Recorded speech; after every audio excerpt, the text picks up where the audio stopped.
नमस्कार दोस्तों, आपका स्वागत है फैंटेसी नॉवल ऑडियो बुक में। आज हम लेकर आए हैं एक रोमांचक और रहस्यमयी कहानी जो आपको कल्पना की एक नई दुनिया में ले जाएगी। शुरू करने से पहले एक महत्वपूर्ण सूचना। इस कहानी के सभी पात्र, स्थान, घटनाएं और नाम पूर्णतः काल्पनिक हैं। इनका किसी वास्तविक व्यक्ति, स्थान या घटना से कोई संबंध नहीं है। यदि कोई समानता पाई जाती है तो वह मात्र संयोग होगी। तो बिना किसी देरी के आइए शुरू करते हैं आज की शानदार कहानी। अध्याय 301, शुद्धयान तलवार महल। ये यून ने अपनी अंतरस्थानिक अंगूठी से कपड़ों का एक सेट निकाला। उन्हें पहनने के बाद वह तेजी से महल की ओर चल पड़ा। तलवार के आकार का यह पहाड़ देखने में ऊंचा नहीं लगता था, लेकिन जब यून ने इस पर चढ़ने की कोशिश की तो उसे महसूस हुआ कि पहाड़ में किसी प्रकार की जादुई शक्ति समाई हुई है। पहाड़ की चढ़ाई की दूरी मानो बढ़ गई हो। शिखर तक पहुंचने में उसे 2 घंटे लगे। पर्वत की चोटी पर हवाएं जोर से चल रही थीं। यून ने नीचे की जमीन पर नजर डाली, लेकिन उसे लगा कि जो कुछ भी वह देख रहा है वह धुंधली कोहरे से ढका हुआ है, जिससे सब कुछ निर्जीव सा लग रहा है। और महल के प्रवेश द्वार पर विशाल कांसे का दरवाजा सील बंद कर दिया गया था। ये दुनिया एक बार फिर अलग थलग पड़ गई थी। इस अज्ञात ग्रह के टुकड़े में ताया दिव्य साम्राज्य की शक्तियों से कहीं अधिक शक्तियां समाहित थीं, लेकिन इसमें जो एकमात्र चीज अक्षुण्ण बची थी वह यह महल था। बाकी सब कुछ समय के साथ लुप्त हो गया था। यून ने मुड़कर महल की ओर देखा। महल का आकार ऐसा था मानो कोई दिव्य तलवार आकाश को भेद रही हो। महल के चारों ओर 4 मोटे स्तंभ थे जिन पर नक्काशी की गई थी। यून चुपचाप स्तंभों के पास गई और उन पर खुदे हुए चित्रों को देखने लगी। सभी नक्काशी आपस में जुड़ी हुई थी। नक्काशी में कुछ दृश्यों ने यून को चौंका दिया। उसने जंजीरों में जकड़े एक दिव्य अजगर को देखा। उसने सर्वशक्तिशाली मानव महान सम्राटों को दबाते हुए और एक अद्वितीय विशेषज्ञ को दुनिया को तहस नहस करते हुए देखा। इसी दौरान एक भीषण युद्ध का दृश्य सामने आया, जिसमें 2 पक्ष आपस में लड़ रहे थे। वे स्पष्ट रूप से अलग अलग नस्लों के थे। एक पक्ष आदिम निर्जन जानवरों पर सवार था, जबकि दूसरा पक्ष शक्तिशाली जादुई हथियारों से लैस था। क्या इस विश्वखंड के पतन का संबंध इन उत्कीर्ण चित्रों में दर्ज महान युद्ध से हो सकता है? प्रश्नवाचक चिन्ह, उद्धरण चिन्ह। यून ने हर दृश्य को ध्यान से देखा और उस भव्य नजारे पर आश्चर्यचकित रह गई। ये कल्पना करना मुश्किल था कि ये दुनिया कितनी विशाल है। उसे ऐसा लगा कि उसने जो दुनिया देखी है वह समुद्र में एक बूंद के समान है। ताया दिव्य साम्राज्य के ऋषियों ने भी इस दुनिया के कितने हिस्से का अन्वेषण किया है। विशाल स्तंभों को पार करने के बाद यून महल के सामने पहुंचा। उसने सिर उठाकर देखा कि महल के शिखर पर एक स्वर्ण पट्टिका लगी हुई थी। पट्टिका पर लिखे शब्द मानो मिट गए थे। केवल कुछ अधूरी रेखाएं ही बची थीं, जिनसे एक आक्रामक आभा निकल रही थी। जैसे ही वह महल के पास पहुंचा, यून को एक अवर्णनीय दमन का एहसास होने लगा। ये दबाव उसकी इंद्रियों पर ही नहीं बल्कि उसकी मानसिक क्षमताओं पर भी पड़ रहा था। ऐसा प्रतीत होता था मानो यह अदृश्य शक्ति यून के ऊर्जा संचार और उसकी सभी जीवन संबंधी गतिविधियों को दबा रही हो। उनकी हृदय गति, सांसें, रक्त प्रवाह और यहाँ तक कि उनके विचार भी धीमे हो गए थे। महल के प्रवेश द्वार से लगभग 300 मीटर की दूरी पर काले पत्थर की एक प्रतिमा खड़ी थी। लगभग 30 मीटर ऊंची यह प्रतिमा एक लंबे और विशालकाय अधेड़ उम्र के व्यक्ति की थी। उसका चेहरा काले लाल रंग के हेलमेट से ढका हुआ था और उसकी आंखें तारों से भरे ब्रह्मांड की तरह गहरी प्रतीत होती थीं। उसकी पीठ के पीछे एक तलवार थी। हालांकि वहां सिर्फ एक मूर्ति थी, फिर भी उससे एक प्राचीन जंगली आभा निकल रही थी जो किसी अद्वितीय विशेषज्ञ की आभा जैसी थी।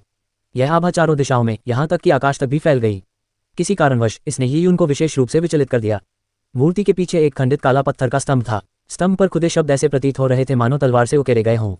वे स्पष्ट और प्रभावशाली ढंग से लिखे गए थे, मानो स्तंभ से ऊर्जा प्रवाहित हो रही हो। जैसे ही उसने ये शब्द पढ़े, उसे ऐसा लगा मानो तलवार पकड़े हुए एक सभ्य व्यक्ति की छवि उसके सामने प्रकट हो गई हो। क्या इस पत्थर के स्तंभ को उसी अधेड़ उम्र के व्यक्ति ने तराशा था जिसकी मूर्ति में इसे दर्शाया गया है? यून ने पत्थर के स्तंभ पर लिखे शब्दों को देखा। शब्दों को लिखने का तरीका वर्तमान समय से अलग था, लेकिन यून ने ताया पवित्र तकनीक और 10,000 पशु टोटेम जैसी प्राचीन पुस्तकें पढ़ी थी, इसलिए वह इन शब्दों को समझ सका। पत्थर के स्तंभ पर ये शब्द खुदे थे, 7 संहार पत्थर स्तंभ की स्थापना करते हुए मैं अपनी इच्छा की घोषणा करता हूँ।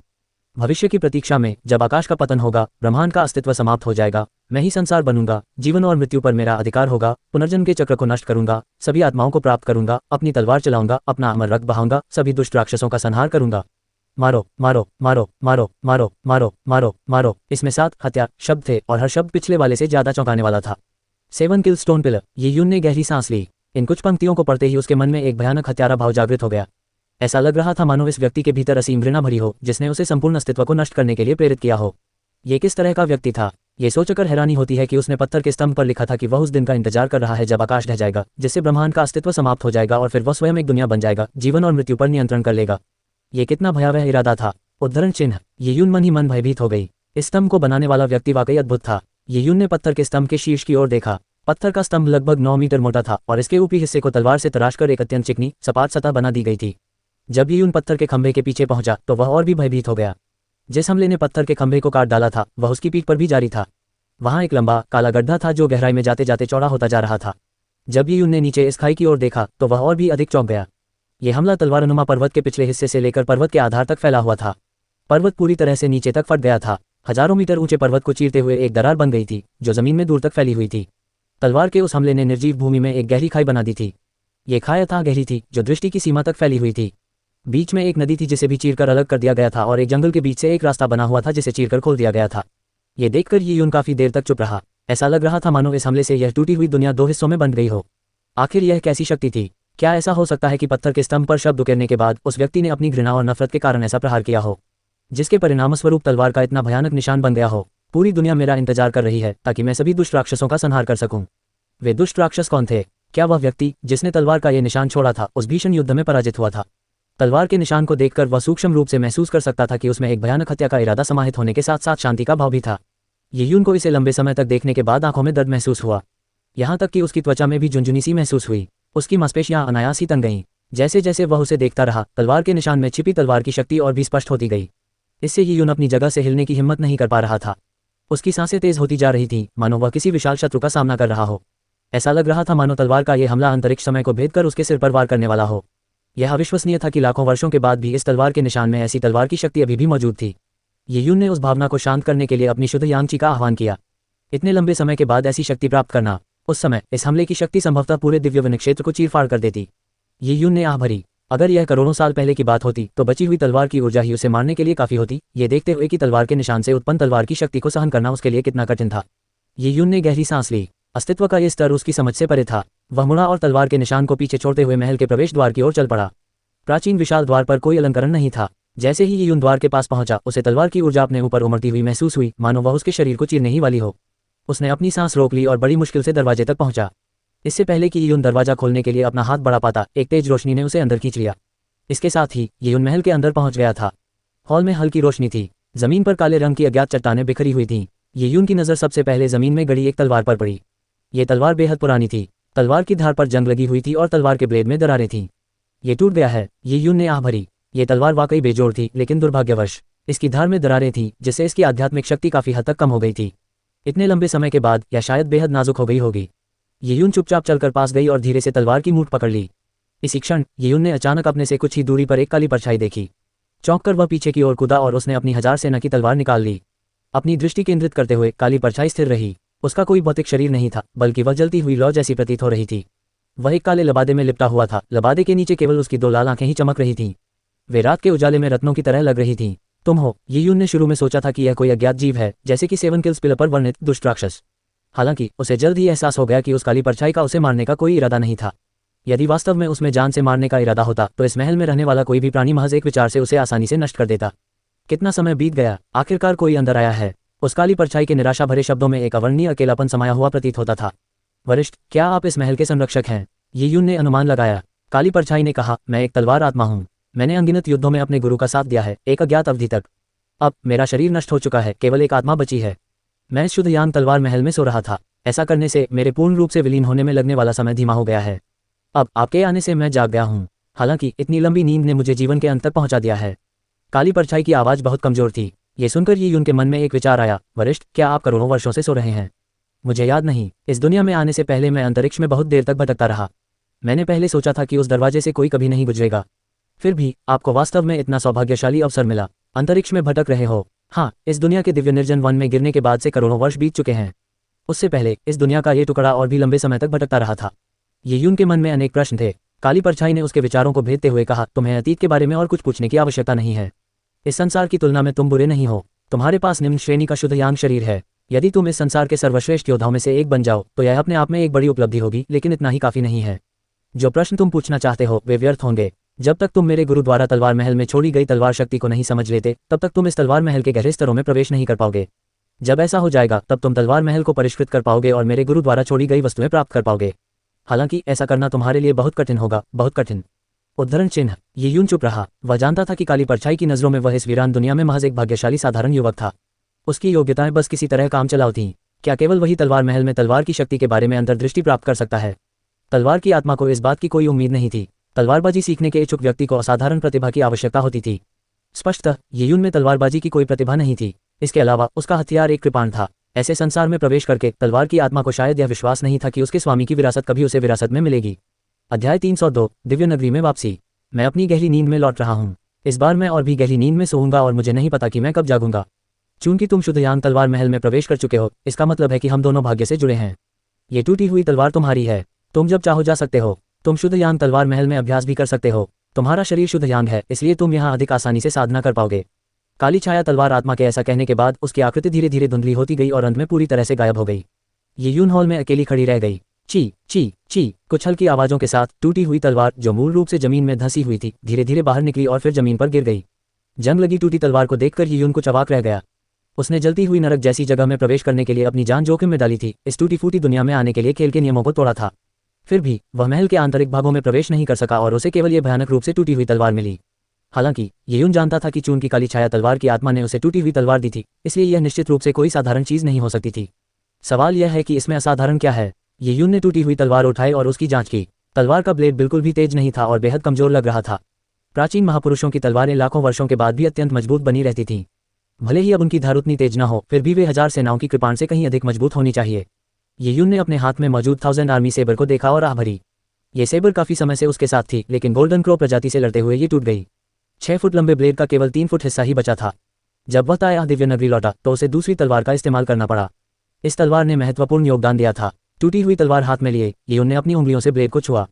उसे छोटे ब्लेड की खुरदरी बनावट महसूस हुई, जिससे येयून को आध्यात्मिक परिवर्तन का एहसास हुआ। काली तलवार की आत्मा मुझे कृपाण चलाने वाला समझती है, इसलिए उसे लगता है कि मैं तलवार महल के स्वामी की तलवार की शक्ति को नहीं समझ सकता। फिर भी मैं कोशिश करूंगा। भले ही मुझे कुछ समझ न आए, मैं धीरे धीरे भविष्य में इसे पूरी तरह समझ लूंगा। टूटी हुई तलवार हाथ में लिए येयून प्योयांग स्वॉर्ड पैलेस से बाहर निकल गया। अब वह एक मायने में तलवार महल के स्वामी के करीब था। दोनों ही शुद्ध यांग नियमों का अभ्यास करते थे। इसी कारण से इस खंडित दुनिया ने उल्कापिंड रसातल को तोड़कर एक शुद्ध यांग भूमि का निर्माण किया। तलवार और कृपाण के बीच अंतर की बात करें तो येयून को इससे कोई खास मतलब नहीं था। तलवार और कृपाण दुनिया के सबसे आम हथियार थे। जब येयून ने पहली बार 1000 सेना की कृपाण चुनी थी तो उसका कारण यह था कि वह बेहद शक्तिशाली दिखती थी, न कि कृपाण से उसका कोई विशेष जुड़ाव था।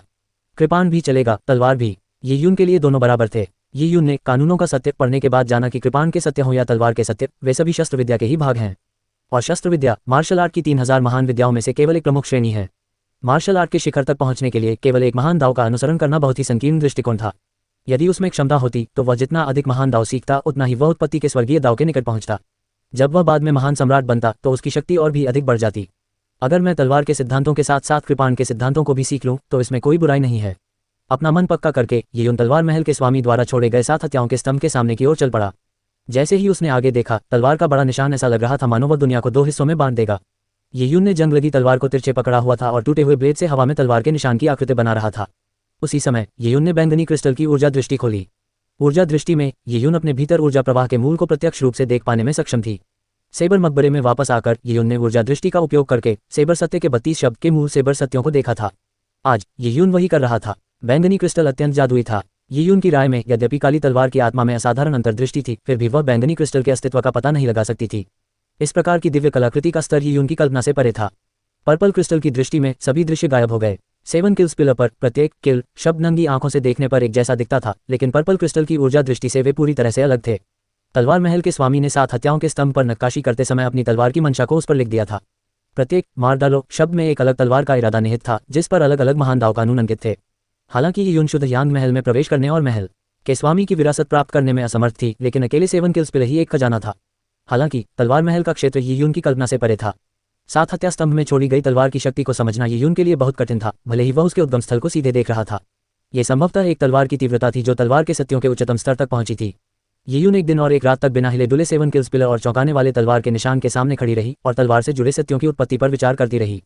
हालांकि उसका स्तर बहुत कम था, वह इसका केवल एक अत्यंत छोटा सा हिस्सा ही समझ पाया। जब येयून की युआंची पूरी तरह समाप्त हो गई, तभी उसने अपनी आंखें खोली और 7 किल्स पिलर से बाहर निकला। 7 किल्स पिलर के सामने खड़ा होना उसकी दृढ़ता की परीक्षा थी। येयून को तलवार की शक्ति से उत्पन्न दबाव को सहन करने के लिए लगातार अपनी शुद्ध यांची का संचार करना पड़ा। इस समय येयून पूरी तरह से थक चुका था और 7 किल्स पिलर की तलवार के सत्य पर अब तक मनन करने से उसे जो कुछ समझ में आया था वह अत्यंत सीमित था। यह एक महान दाव था जो चरम स्तरों तक पहुंचता था। इस पर चढ़ना अत्यंत कठिन था। फिर भी येयून निराश नहीं हुई। वह जानता था कि मार्शल आर्ट का मार्ग कठिनाइयों से भरा हुआ है। मार्शल आर्ट का अभ्यास करने के लिए अकल्पनीय एकांत सहन करना पड़ता था। कई विशेषज्ञ दशकों तक एकांत में प्रशिक्षण ले सकते थे। इतने लंबे समय तक किसी कमरे में अकेले बैठे रहने से व्यक्ति अकेलेपन के कारण पागल हो सकता है। हालांकि मार्शल आर्ट का अभ्यास इस अकेलेपन को कम कर सकता है। येयून को सहारा देने वाली चीज 7 किल्स पिलर में वर्णित तलवार के सिद्धांत थे। ... येयून शुद्ध यांग तलवार महल में लौट आया। तलवार महल में उसके जाने के लिए केवल 2 ही स्थान थे। एक था मुख्य हॉल और दूसरा था साधना कक्ष। जब येयून साधना कक्ष में दाखिल हुआ तो उसे इस बात की बेहतर समझ प्राप्त हुई कि काली तलवार की आत्मा ने ऐसा क्यों कहा था कि यह शुद्ध यांग तलवार महल उसके लिए साधना का खजाना है।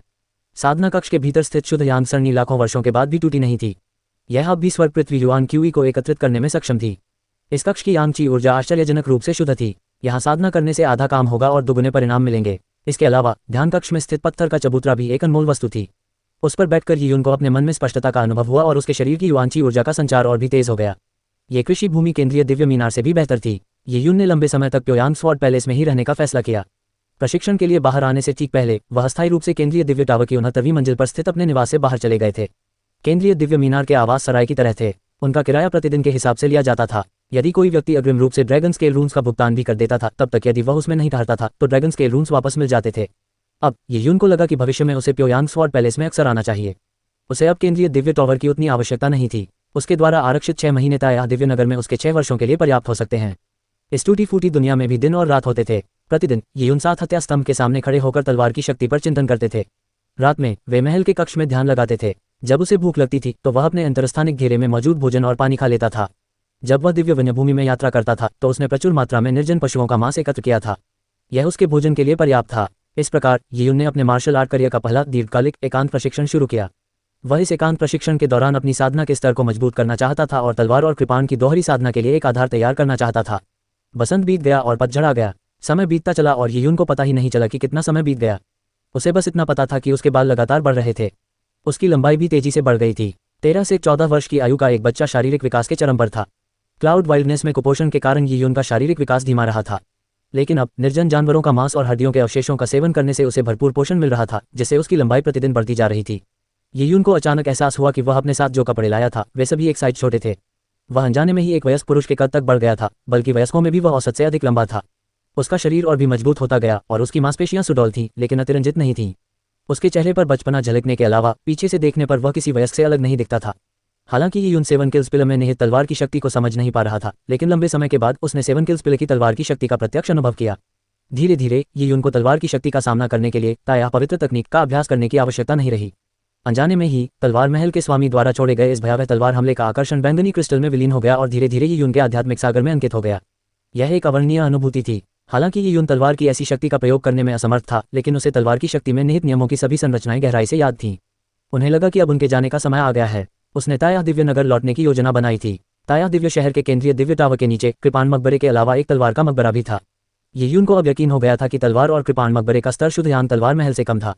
तुलनात्मक रूप से तलवार मकबरे के नियम शुद्धयान तलवार महल के नियमों की तुलना में समझना आसान होना चाहिए। तलवार के मकबरे में प्रवेश करके वह शुद्धयान तलवार महल में लौटने से पहले तलवार की नींव रख सकता था, ताकि वहां मौजूद तलवार की शक्ति को समझ सके।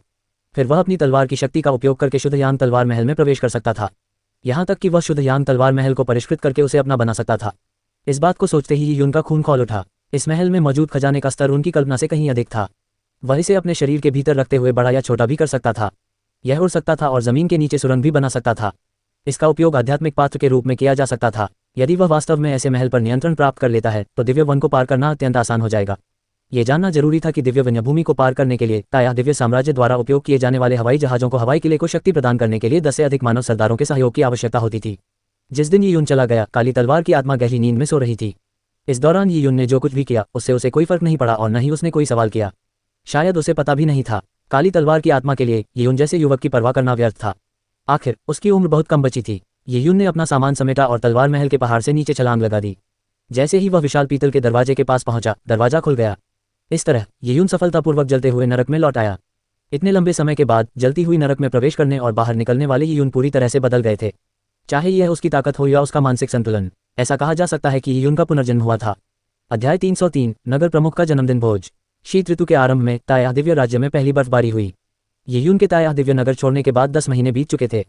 यियुन के साथ ताया दिव्य नगरी में प्रवेश करने वाले साधकों का समूह अब दूसरे वर्ष के छात्र थे और ताया डिवाइन सिटी के साधकों का नया बैच 3 महीने पहले ताया डिवाइन सिटी में प्रवेश कर चुका था और उन सभी ने अपने प्रारंभिक कार्य पूरे कर लिए थे। अब इन नवागंतुकों के लिए नवागंतुक रैंकिंग प्रतियोगिता में भाग लेने का समय आ गया था। इस बार की नवोदित रैंकिंग प्रतियोगिता के पुरस्कार पिछली प्रतियोगिता से 100% बेहतर थे। इसका मुख्य कारण ये था कि ताया डिवाइन सिटी के नगर स्वामी का जन्मदिन आने वाला था।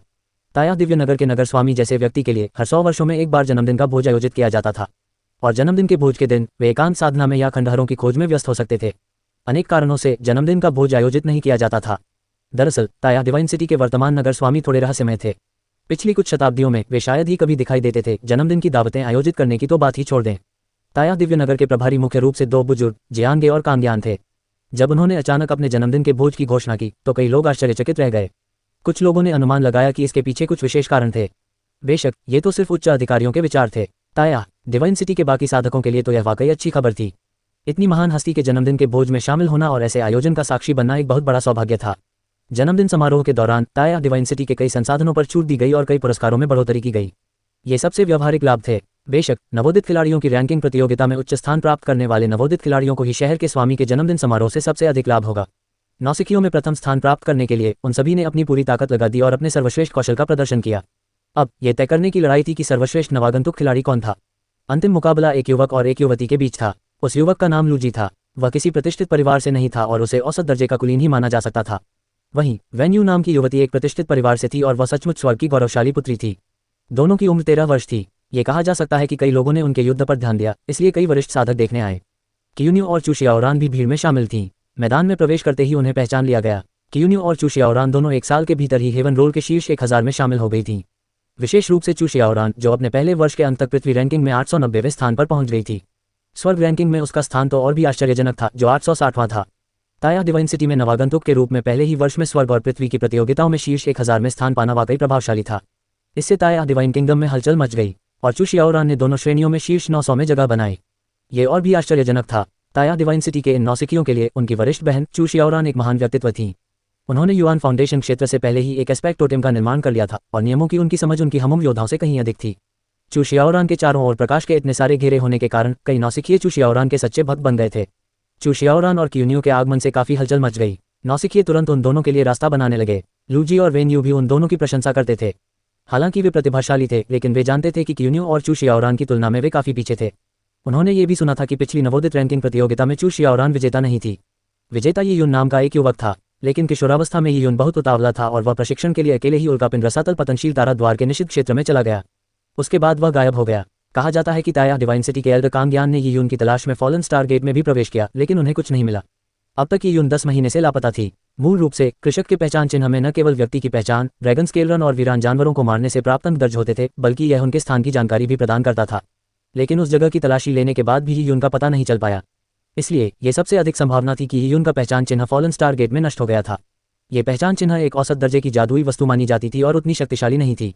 फॉलन स्टार गेट के अराजक वातावरण में शुद्धयांग ज्वालाओं द्वारा इसका नष्ट हो जाना कोई आश्चर्य की बात नहीं थी।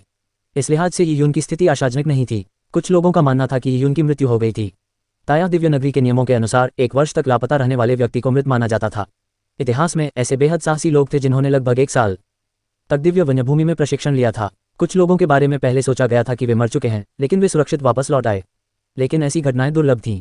फिर भी वे ये यून जैसे नहीं थे। चू शियाओरान और कियून्यू द्वारा लाई गई खबर के अनुसार ये यून प्रशिक्षण के लिए फॉलन स्टार गेट में गया था।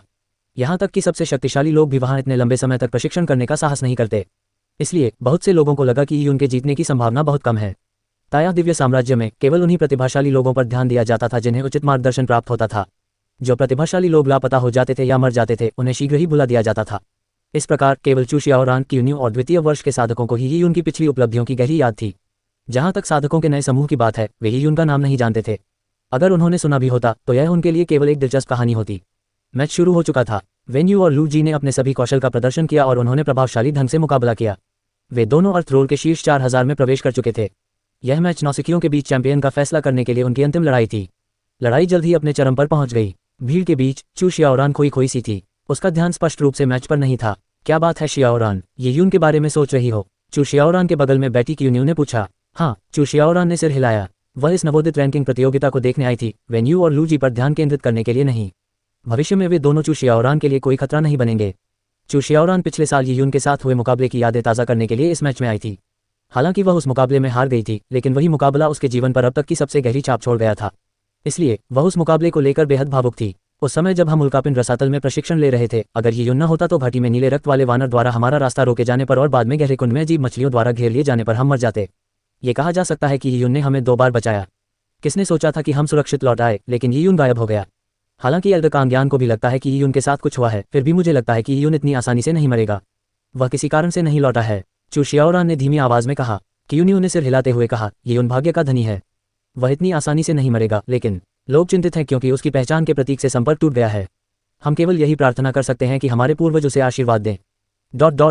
ताया दिव्य शहर से लगभग 50 किलोमीटर दूर एक दलदली क्षेत्र में। ये दलदल ब्लैकवाटर दलदल नहीं था। ये ताया डिवाइन सिटी के बहुत करीब का इलाका था, इसलिए दलदल में रहने वाले निर्जन जीव बहुत कमजोर थे। आमतौर पर यहाँ केवल नौसिखिए ही प्रशिक्षण लेते थे। ये प्रशिक्षण हो सकता है वे यहाँ केवल दुनिया देखने आए थे। उन्हें ये सीखना था कि एक छोटी टीम में मिलकर निर्जन जानवरों का वध कैसे किया जाता है। यह उनके लिए भविष्य में दिव्य वन्य क्षेत्र में यात्रा करने की नींव रखने के लिए था। इस समय दलदल में नौसिखियों की एक टीम निर्जन जानवरों का वध कर रही थी। चूंकि यह पहली बार था जब वे शहर से बाहर निकले थे, इसलिए वे बेहद तनाव में थे, मानो वे अपने सबसे बड़े दुश्मन से लड़ रहे हों, भले ही ये ताया डिवाइन सिटी से केवल 50 किलोमीटर दूर था। लीडर, उधर देखो, वहाँ एक व्यक्ति है। टीम को सतर्क करने के प्रभारी एक सदस्य ने देखा कि दलदल के अंत में एक युवक हाथ में तलवार लिए हुए आ रहा था। ये युवक बहुत ही खास तरह के कपड़े पहने हुए प्रतीत होता था। उसका शरीर दुबला पतला था, लेकिन उसके शरीर पर पहने हुए कपड़े स्पष्ट रूप से एक साइज छोटे थे। वे बहुत ही फटे पुराने थे, उन्हें चित्रे चित्रे कहा जा सकता था। ऐसा लग रहा था मानो उसके बाल बहुत लंबे समय से नहीं काटे गए हों। वे उसके कंधों तक ऐसे लटके हुए थे मानो जंगली घास हों। उसके हाथ में मौजूद तलवार भी आधी कटी हुई थी। ऐसा प्रतीत होता है कि वह किसी बड़े संकट से गुजरा था और उसके बाद किसी ने उसे लूट लिया था। टीम के सदस्यों को यह भी यकीन नहीं था कि यह व्यक्ति ताया डिवाइन सिटी का साधक है या नहीं। क्या वह कोई डिवाइन वाइल्डनेस बर्बर हो सकता है? जैसे ही युवक पास आया, टीम और भी सतर्क हो गई। तुम कौन हो? सातों लोगों ने अपने हाथों में हथियार लिए हुए पूछा। युवक मुस्कुराया और उसने अपने सफेद दांतों की 2 पंक्तियां दिखाईं। आखिरकार लंबे समय बाद उनकी मुलाकात कुछ लोगों से हुई। अकेलापन एक ऐसी भावना थी जिसे नजरअंदाज नहीं किया जा सकता था। यहाँ तक कि यून को भी लंबे समय तक अकेले साधना करने के बाद बेहद अकेलापन महसूस हुआ। अब जब उसने अचानक लोगों को देखा तो उसे अपने अंदर एक गर्मजोशी भरी भावना का अनुभव हुआ। नमस्कार, मैं पूछना चाहता हूँ कि अभी कौन सा वर्ष और महीना चल रहा है? ये यून का सवाल सुनकर युवक चौंक गए। क्या ये सचमुच कोई बर्बर था? उसने सबसे पहले वर्ष और महीना पूछा। ये किंगफेग वर्ष 68 है, शीत ऋतु के महीने का 7वां दिन। किंगफेग वर्तमान दिव्य सम्राट की उपाधि थी। ताया दिव्य साम्राज्य में वर्षों से इस उपाधि का उपयोग एक पहचान चिन्ह के रूप में किया जाता था। आमतौर पर लोग केवल अंतिम 2 अंक ही बोलते थे क्योंकि आगे के अंक बहुत लंबे होते थे, इसलिए उन्हें अक्सर छोड़ दिया जाता था। शीतकालीन महीने का 7वां दिन यानी 7 नवंबर, मैंने शुद्धयान तलवार महल में साधना करते हुए इतना समय बिताया। ये यून ने आह भरी। साधना के दौरान समय का कोई महत्व नहीं रह जाता। अरे, तुमने हमें यह नहीं बताया कि तुम किस तरह के इंसान हो? टीम लीडर ने फिर पूछा। मैं? ये यून हंस पड़ा। अपने से भी कम उम्र के दिखने वाले युवक को देखकर उसने कहा, मैं ताया डिवाइन सिटी का साधक हूँ। साधक? कुछ साधक चौंक गए। उन्होंने ये यून को अजीब निगाहों से देखा। क्या यह आदमी भी किसान था? उसकी हालत तो वाकई दयनीय थी। नौसिखिए होने के नाते ही उनकी हालत काफी दयनीय थी, लेकिन अब इस युवक को देखकर वे कुछ भी नहीं थे। वह किसी भिखारी से कम नहीं था। भाई, क्या तुम भयंकर राक्षसों से घिरे हुए थे? तुम्हारी तलवार भी टूट गई है और कपड़े भी फट गए हैं। जल्दी शहर लौट आओ, आगे से बेहतर तैयारी करना, और भी डिस्करे, एरे चार्म, लाइटनिंग बीड्स वगैरह ले आना। ये एक बार इस्तेमाल होने वाली जादुई चीजें भले ही बेकार लगें, लेकिन अहम मौके पर तुम्हारी जान बचा सकती हैं। ड्रैगन स्केल रून्स को कंजूसी मत करना। नवयुवक टीम लीडर बेहद उत्साहित दिख रहा था। उसने अपने हाल ही में प्राप्त अनुभव के आधार पर यीयून को सलाह दी। यीयून मुस्कुराया और उसे कोई आपत्ति नहीं थी। उसने कहा, धन्यवाद, मैं सचमुच शहर लौट रहा हूँ, फिर मिलेंगे। चूंकि वह ताया दिव्य नगर लौट रहा था, इसलिए यीयून अच्छे मूड में था। वह लगभग 10 महीनों से प्योयांग स्वॉर्ड पैलेस में एकांतवास में था। वापस लौटते समय उसने वीरान जानवरों का वध किया और अपने एस्पेक्ट टोटेम को मजबूत किया। अब यीयून की साधना का स्तर आधिकारिक तौर पर बैंगनी रक्त क्षेत्र के शिखर पर पहुंच गया था। अगला कदम युआन साम्राज्य की नींव रखना शुरू करना था। अध्याय 304, पुरानी फसल की जगह नई फसल अभी आनी बाकी है। बहुप्रतीक्षित नवागंतुक रैंकिंग प्रतियोगिता का समापन हो गया। अंत में लूजी ने मामूली बढ़त हासिल करते हुए वेन्यू को हराया और नवागंतुकों में चैंपियन बन गईं। नौसिखियों की रैंकिंग प्रतियोगिता में मौजूद भीड़ के तितर बितर होते ही सभी ने बड़े उत्साह के साथ अंतिम मुकाबले पर चर्चा की। ये स्टेडियम सभी प्रमुख आवासीय क्षेत्रों से जुड़ा हुआ था, इसलिए यहाँ बहुत भीड़ रहती थी। इसी समय यीयून ताया दिव्य नगरी लौट आया। रास्ते में उसने लोगों की भीड़ देखी और थोड़ा अचंभित होकर बोला, अरे, यहाँ इतने सारे लोग क्यों हैं? जब यीयून ने अचंभित भाव से नौसिखियों को देखा तो यीयून को देखकर नौसिखिए भी दंग रह गए। इसका कारण ये था कि यीयून का रूप रंग बहुत ही अतिरंजित था।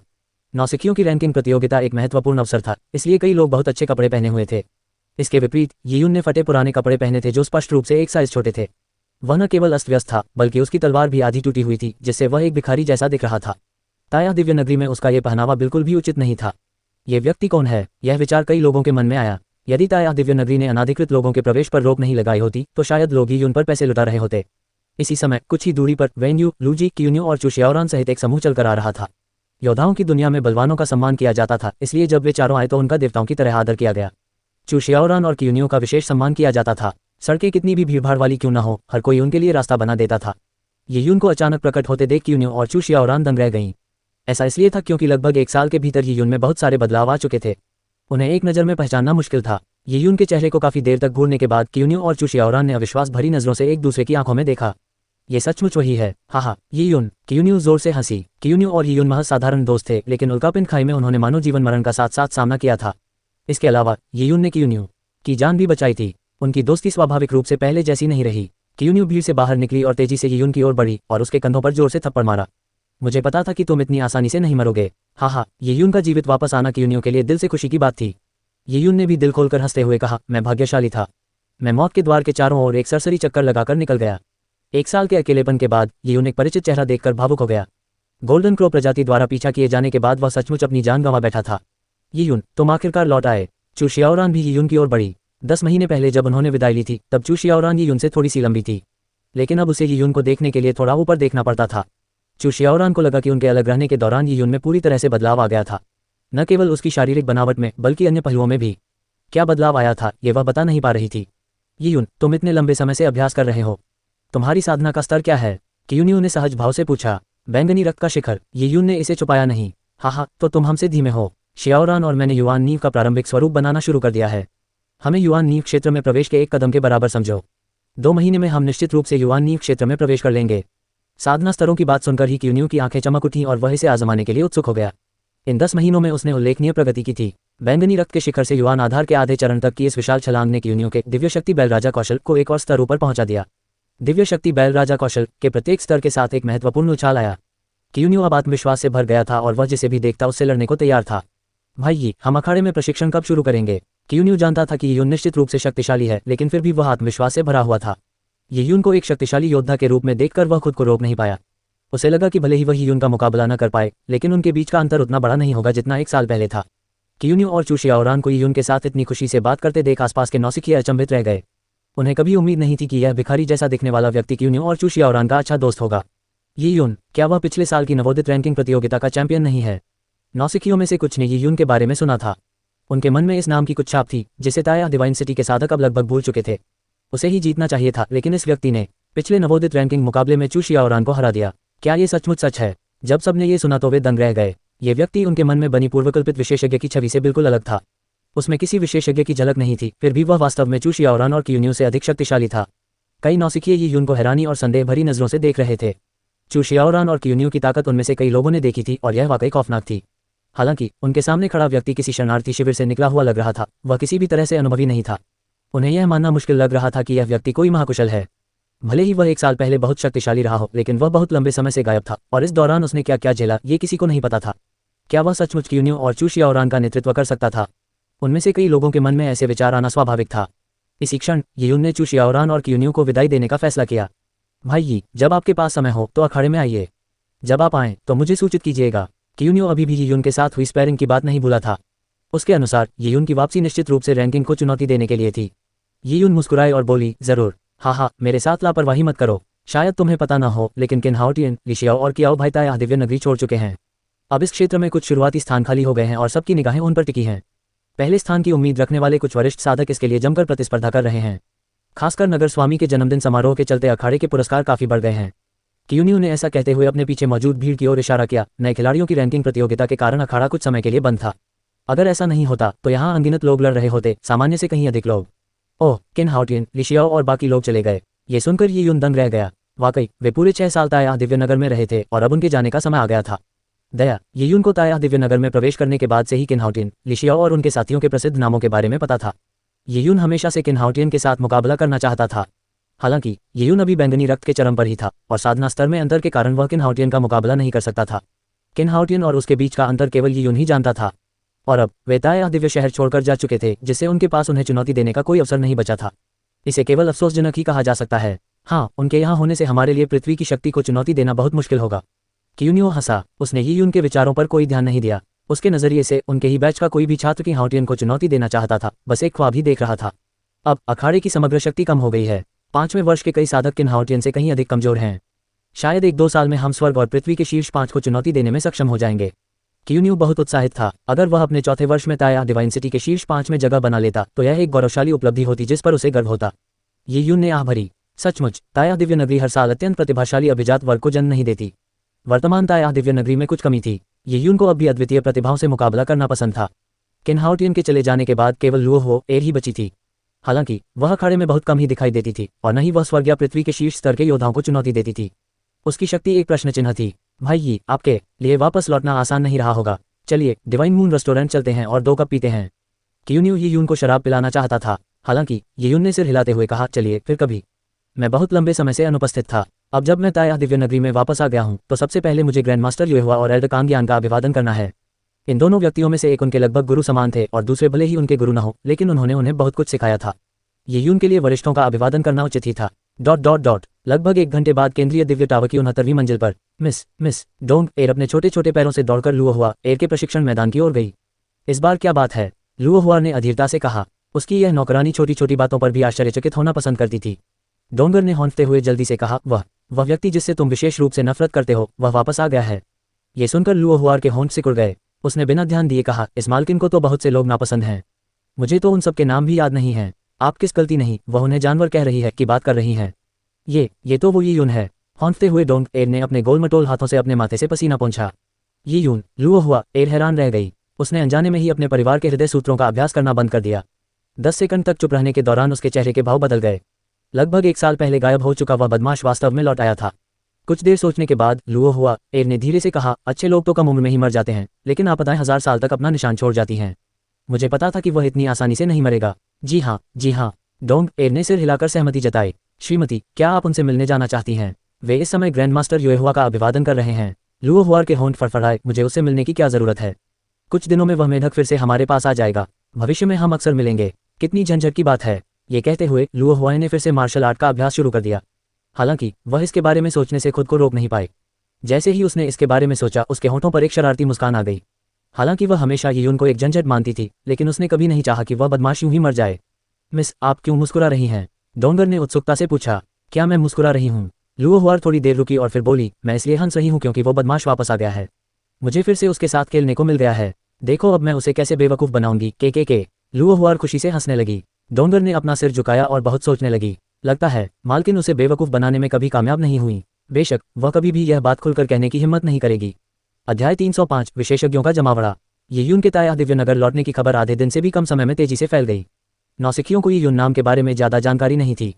हालांकि दूसरे वर्ष के कई साधकों, विशेषकर उसके शत्रुओं के लिए इस नाम का बहुत महत्व था। ये नाम अविस्मरणीय था। वो बदमाश असल में मरा ही नहीं। इस समय एक छोटे से आंगन में कुछ लोग उदास चेहरों के साथ इकट्ठा थे। कुर्सियों पर बैठे हुए वे तीनों ली होंग, यांग दिनकुन और यांग युएफेंग थे।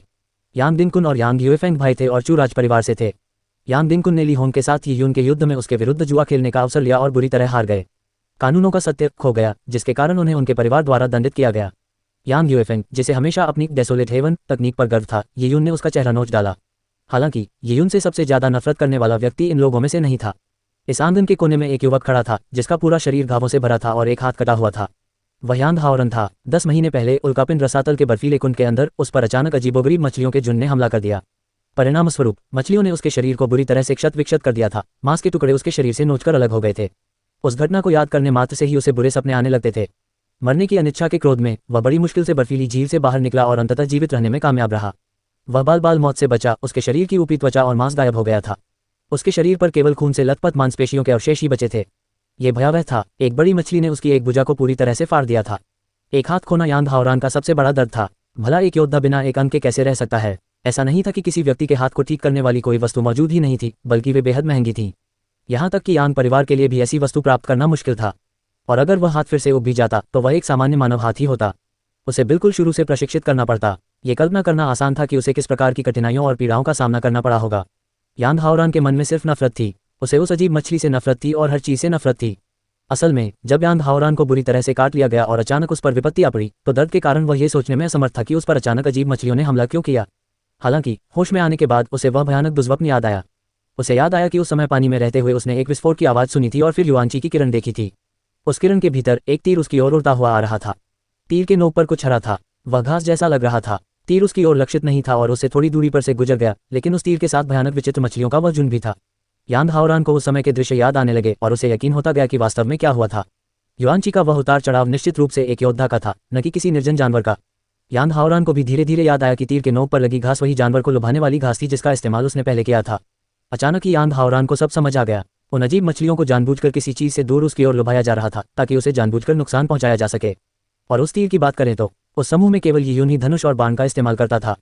उस समय यांग हाओरन का क्रोध चरम पर पहुंच गया था। वह अपने पापों का प्रायश्चित करने के लिए ये यून का खून बहाना चाहता था। हालांकि ये यून के लापता होने के बाद उल्कापिंड खाई में उसकी संभावित मृत्यु की बात ने यांग हाओरन के गुस्से को थोड़ा शांत कर दिया। उसने इसे ये यून के लिए उचित परिणाम माना। हालांकि वह बदला लेने में असमर्थ था, जिसके कारण वह इसे स्वीकार नहीं कर पा रहा था, लेकिन वह जानता था कि अगर यून वास्तव में वापस भी आ जाए तो भी वह उसका कुछ नहीं कर पाएगा। उसके पास कोई सबूत नहीं था। अगर उसके पास सबूत होता भी तो भी वही यून के खिलाफ शिकायत दर्ज नहीं करा सकता था, क्योंकि वही वह व्यक्ति था जिसने सबसे पहले उस विकृत 3 आंखों वाली मकड़ी को उनके पास बुलाया था। दरअसल इसी घटना के कारण यांग हाओरान को चुशियाओरान के रक्षक ड्यू परिवार और क्यूनियो के एकांतप्रिय परिवार द्वारा उत्पन्न भारी दबाव को सहना पड़ा। यांग परिवार भले ही शाही वंश का हो, लेकिन 2 बड़े कुलों का सामना करना उनके लिए बहुत मुश्किल था। यांग हाओरान की शारीरिक अक्षमता को देखते हुए इस बात की भी आशंका थी कि उनका कुल उन्हें त्याग देगा। इससे यांग हाओरान बेहद मुश्किल स्थिति में फंस गया। यांग हाओरान पिछले कुछ महीनों से अपने निजी मामलों में इतना व्यस्त था कि उसके पास यून से बदला लेने के बारे में फैसला करने की ऊर्जा ही नहीं थी। सौभाग्यवश जैसे जैसे समय बीतता गया यून की मृत्यु की संभावना बढ़ती गई। लेकिन आज यून वापस आ गई और थोड़ा दयनीय दिखने के अलावा उसे कोई चोट भी नहीं आई थी। खुद को पीछे मुड़कर देखते हुए वह टूटे हुए पैर वाले कुत्ते की तरह लग रहा था। इस तुलना ने यांग हाओरान को लगभग पागल कर दिया। हाओरान, जल्दबाजी मत करो। यांग यूफेंग ने यांग हाओरान के कंधे को थपथपाया। यांग हाओरान के विकलांग होने के बाद वह थोड़ा पागल और असामान्य हो गया था। यांग यूफेंग समूह में सबसे वरिष्ठ था, इसलिए सभी लोग उसे अपना नेता मानते थे। हम सभी को एक ही खेमे में माना जा सकता है। यून की वापसी के बाद हमें नहीं पता कि वह कितना शक्तिशाली हो गया है। अगर वह भविष्य में और परिपक्व हो गया तो हम ताया दिव्य नगरी में अपना स्थान सचमुच खो देंगे। ताया दिव्य नगरी की प्रतिभाओं को पोषित करने की रणनीति विषैले कीड़ों को पालने के समान थी। यहाँ कुछ भी पाने के लिए प्रतियोगिता आयोजित की जाती थी। कई साधकों ने प्रतिस्पर्धा के दबाव का सामना करने के लिए समूह और संघ बनाए। वे यून के कट्टर प्रतिद्वंद्वी थे, इसलिए यदि यून परिपक्व होकर स्वर्ग और पृथ्वी के शीर्ष पदों में शामिल हो जाता तो उनके दिन सुगम नहीं रह जाते। ली होंग ने कहा, यून बड़ों को सूचना देने गया है। मैंने उसका विवरण सुना है। वह 10 महीने से एक जगह फंसा हुआ था, जिसके कारण वह वापस नहीं लौट सका। 10 महीने तक फंसा रहा। वापस आने के बाद उसकी हालत देखकर लगता है कि उसने कोई बड़ी आपदा झेली होगी। इस कमीने की तो वाकई बड़ी ताकत है। वो धरती पर राज करने के लिए जरूर चुनौती देगा। पहले हमें देखना होगा कि वो कौन सा पद हासिल कर पाता है, उसके बाद ही हम तय करेंगे कि भविष्य में उसे कैसे निपटना है। धरती खिसक गई। यांग दिनकुन ने दांत पीसते हुए कहा, काश वो मुझे चुनौती देता। कितना अफसोस की बात है। अंतिम बैच के साधकों के चले जाने के बाद यांग दिनकुन की पृथ्वी रैंकिंग शीर्ष 40 में प्रवेश कर गई थी। दूसरे वर्ष के साधकों के लिए ये रैंकिंग बेहद गलत थी। उदाहरण के लिए क्यूनियो और चुशियाओरान की रैंक केवल 700-900 के बीच थी। यांग दिनकुन के दृष्टिकोण से यून अभी भी पृथ्वी पर शीर्ष 100 खिलाड़ियों को चुनौती देने से बहुत दूर था। इसका मतलब यह था कि यून के साथ उसका मुकाबला होना उसकी किस्मत में नहीं था। ... बदमाश बच्चे, पिछले 10 महीनों से तुम कहाँ थे? केंद्रीय दिव्य मीनार में कांगयान ने यून के बालों को सहलाते हुए कहा, आह बच्चे, तुम लंबे हो गए हो। कांगयान कद में छोटा था, इसलिए अब वह यून से भी छोटा था। यून असहाय महसूस कर रहा था। वह दिन भर बूढ़े कान की बकवास सुन चुका था। जलती हुई नरक की व्याख्या के संबंध में यून ने उसे यह बताने की हिम्मत नहीं की कि वह जलती हुई नरक के सबसे गहरे स्तर में प्रवेश कर चुका था। उस स्थान की शुद्ध यांग ऊर्जा अत्यधिक प्रचुर थी। उसने बैंगनी क्रिस्टल का उपयोग करके शुद्ध यांग अग्नि को विभाजित किया था ताकि वह धधकते नरक की गहराई में प्रवेश कर सके। यहाँ तक कि ऋषियों को भी प्रवेश करने के लिए बहुत अधिक युवान ऊर्जा खर्च करनी पड़ती है। यून केवल इतना ही कह सका कि उसे एक अज्ञात स्थान में खींच लिया गया था। इस प्रकार वह समझा सकता था कि उसके पहचान चिन्ह का संपर्क कैसे टूट गया था। इससे कांगयान की दिलचस्पी जागृत हुई। उसने पहले ही जियांग गे के साथ मिलकर जलते हुए नरक की फिर से जांच करने के लिए एक टीम बनाने का फैसला कर लिया था। इससे यून का सिर दर्द करने लगा। उसे लगा जैसे वह बूढ़े आदमी को धोखा दे रहा हो। ये तथाकथित अज्ञात स्थान निश्चित रूप से ऐसी चीज थी जिसे कांगयान नहीं खोज सकता था। कांगयान ने इस अज्ञात स्थान के बारे में कई सवाल पूछे और यून ने केवल कुछ अस्पष्ट विवरण दिए। इस तरह की जगहें अक्सर अस्पष्ट और सारहीन होती थीं और यून की साधना के स्तर को देखते हुए यह ऐसी चीज नहीं थी जिसे वह समझ सके, इसलिए यह स्वाभाविक था। कांगयान को स्वाभाविक रूप से कोई संदेह नहीं होता और न ही वह उससे कोई सवाल करती। तो कैसा रहेगा? तुम पृथ्वी को घुमाने की चुनौती कब दे रहे हो? देखते हैं पिछले 10 महीनों की मेहनत का फल। कांगयान यून की वर्तमान शक्ति देखने के लिए उत्सुक थी। फिलहाल मेरा अर्थरोल को चुनौती देने का कोई इरादा नहीं है। अर्थरोल को चुनौती नहीं दे रहे? आप क्या कर रहे हैं? कांगयान ने अपनी दाढ़ी पकड़ी, स्पष्ट रूप से नाखुश था। मैं तलवारों वाले मकबरे में जाने की योजना बना रहा हूँ। तलवार का मकबरा? कांगयान ने हैरानी से पूछा। क्या तुम कृपाण के मकबरे में ठीक से काम नहीं कर रहे हो? तलवार के मकबरे में क्यों जा रहे हो? कांगयान लगभग अवाक रह गई। यही यून वाकई चिंता का कारण थी। उसे कृपाण वाले मकबरे के बारे में पूरी तरह से समझ नहीं थी, फिर भी उसकी नज़र तलवार वाले मकबरे पर टिकी हुई थी। बच्चे, ये क्या पागलपन है? तुम कृपाण छोड़कर तलवार तो नहीं उठा रहे हो, या तुम कृपाण और तलवार दोनों का इस्तेमाल करना चाहते हो? ये सोचकर कांगयान वास्तव में यून के दिमाग को खोलकर देखना चाहती थी कि इस बच्चे के मन में क्या उलझे हुए विचार हैं। जो योद्धा किसी एक हथियार के बारे में सब कुछ अच्छी तरह से सीख लेते थे, वे पहले से ही अद्भुत थे। 2 हथियारों में महारत हासिल करना एक तरह का पागलपन था। यह एक ऐसा काम था जिसका कोई लाभ नहीं था। प्राचीन काल से ही ताया दिव्य साम्राज्य के ऋषियों ने ऐसा कभी नहीं किया था। बेशक लोगों के लिए धनुष और गुप्त हथियारों को सहायक हथियार के रूप में रखना आम बात थी। धनुष और गुप्त हथियार दूर से हमला करने के लिए इस्तेमाल किए जाने वाले सहायक हथियार थे और महत्वपूर्ण समय में इनका भरपूर उपयोग किया जा सकता था। मैं बस एक नज़र डालने की सोच रहा हूँ, शायद मुझे तलवार के मकबरे से कुछ प्रेरणा मिल जाए, ये यून ने टालमटोल करते हुए कहा। इस स्पष्टीकरण के बावजूद कांगयान का चेहरा उदास हो गया। बच्चे, जब मैंने तुम्हें टोटेम मिस्टिक तकनीक चुनने की अनुमति दी थी तब तुमने 10,000 पशु टोटेम को चुना था। अब 10,000 पशु टोटेम को पूरा किए बिना तुम अभी भी किसी अधिक उपयुक्त टोटेम मिस्टिक तकनीक पर जाने के बारे में सोच भी नहीं रहे हो, और अब तुम तलवार मकबरे के बारे में भी सोच रहे हो। तुम वाकई काबिल हो। कैंग यान को इस बात की भी चिंता थी कि यून बहुत सी चीजें सीखने की कोशिश में अपना समय बर्बाद कर देगा क्योंकि वे सभी चीजें बेहद गहन होंगी। लेकिन कांग यान चाहे कुछ भी कहे, यून टस से मज नहीं हुआ। वह तलवार के मकबरे में जाकर भीतर से अधिक अनुभव और प्रेरणा प्राप्त करना चाहता था। अंततः कांग यान मान गया। उसने कहा, ठीक है, मैं तुम्हें एक बार तलवार मकबरे में प्रवेश करने दूंगा, लेकिन पहले मैं कुछ अप्रिय बातें कह देता हूँ। तलवार मकबरे से बाहर निकलते ही तुम्हें पृथ्वी की परीक्षा में भाग लेना होगा और शीर्ष 500 में स्थान प्राप्त करना होगा।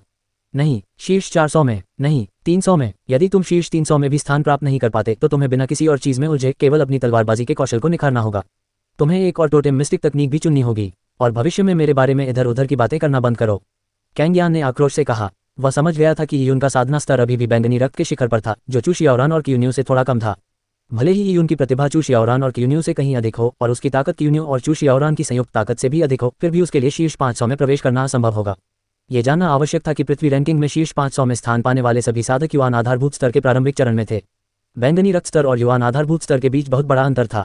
बैंगनी रक्त स्तर के शिखर पर बैठे व्यक्ति के लिए युवान आधारभूत स्तर के प्रारंभिक चरण के शिखर पर बैठे व्यक्ति से मुकाबला करना अत्यंत कठिन था।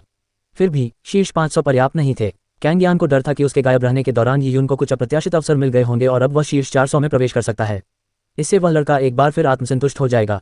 इसलिए कैंग यान ने जानबूझकर शीर्ष 300 में आने का लक्ष्य निर्धारित किया। इसका उद्देश्य यून के सभी अवास्तविक विचारों को दूर करना और उसे अत्यधिक महत्वाकांक्षी होने से रोकना था।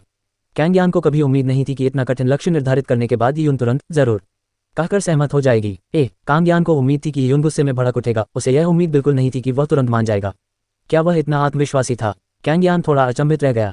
उसके होठों पर एक शरारती मुस्कान आ गई और उसने 2 बार जीभ चटकाए। इस बच्चे को अभी तक ये नहीं पता कि पृथ्वी स्तर के शीर्ष 300 साधक कितने शक्तिशाली हैं। यहाँ तक कि कई मध्य स्तर के युवान फाउंडेशन क्षेत्र के साधक भी शीर्ष 300 में प्रवेश करने में असमर्थ हैं।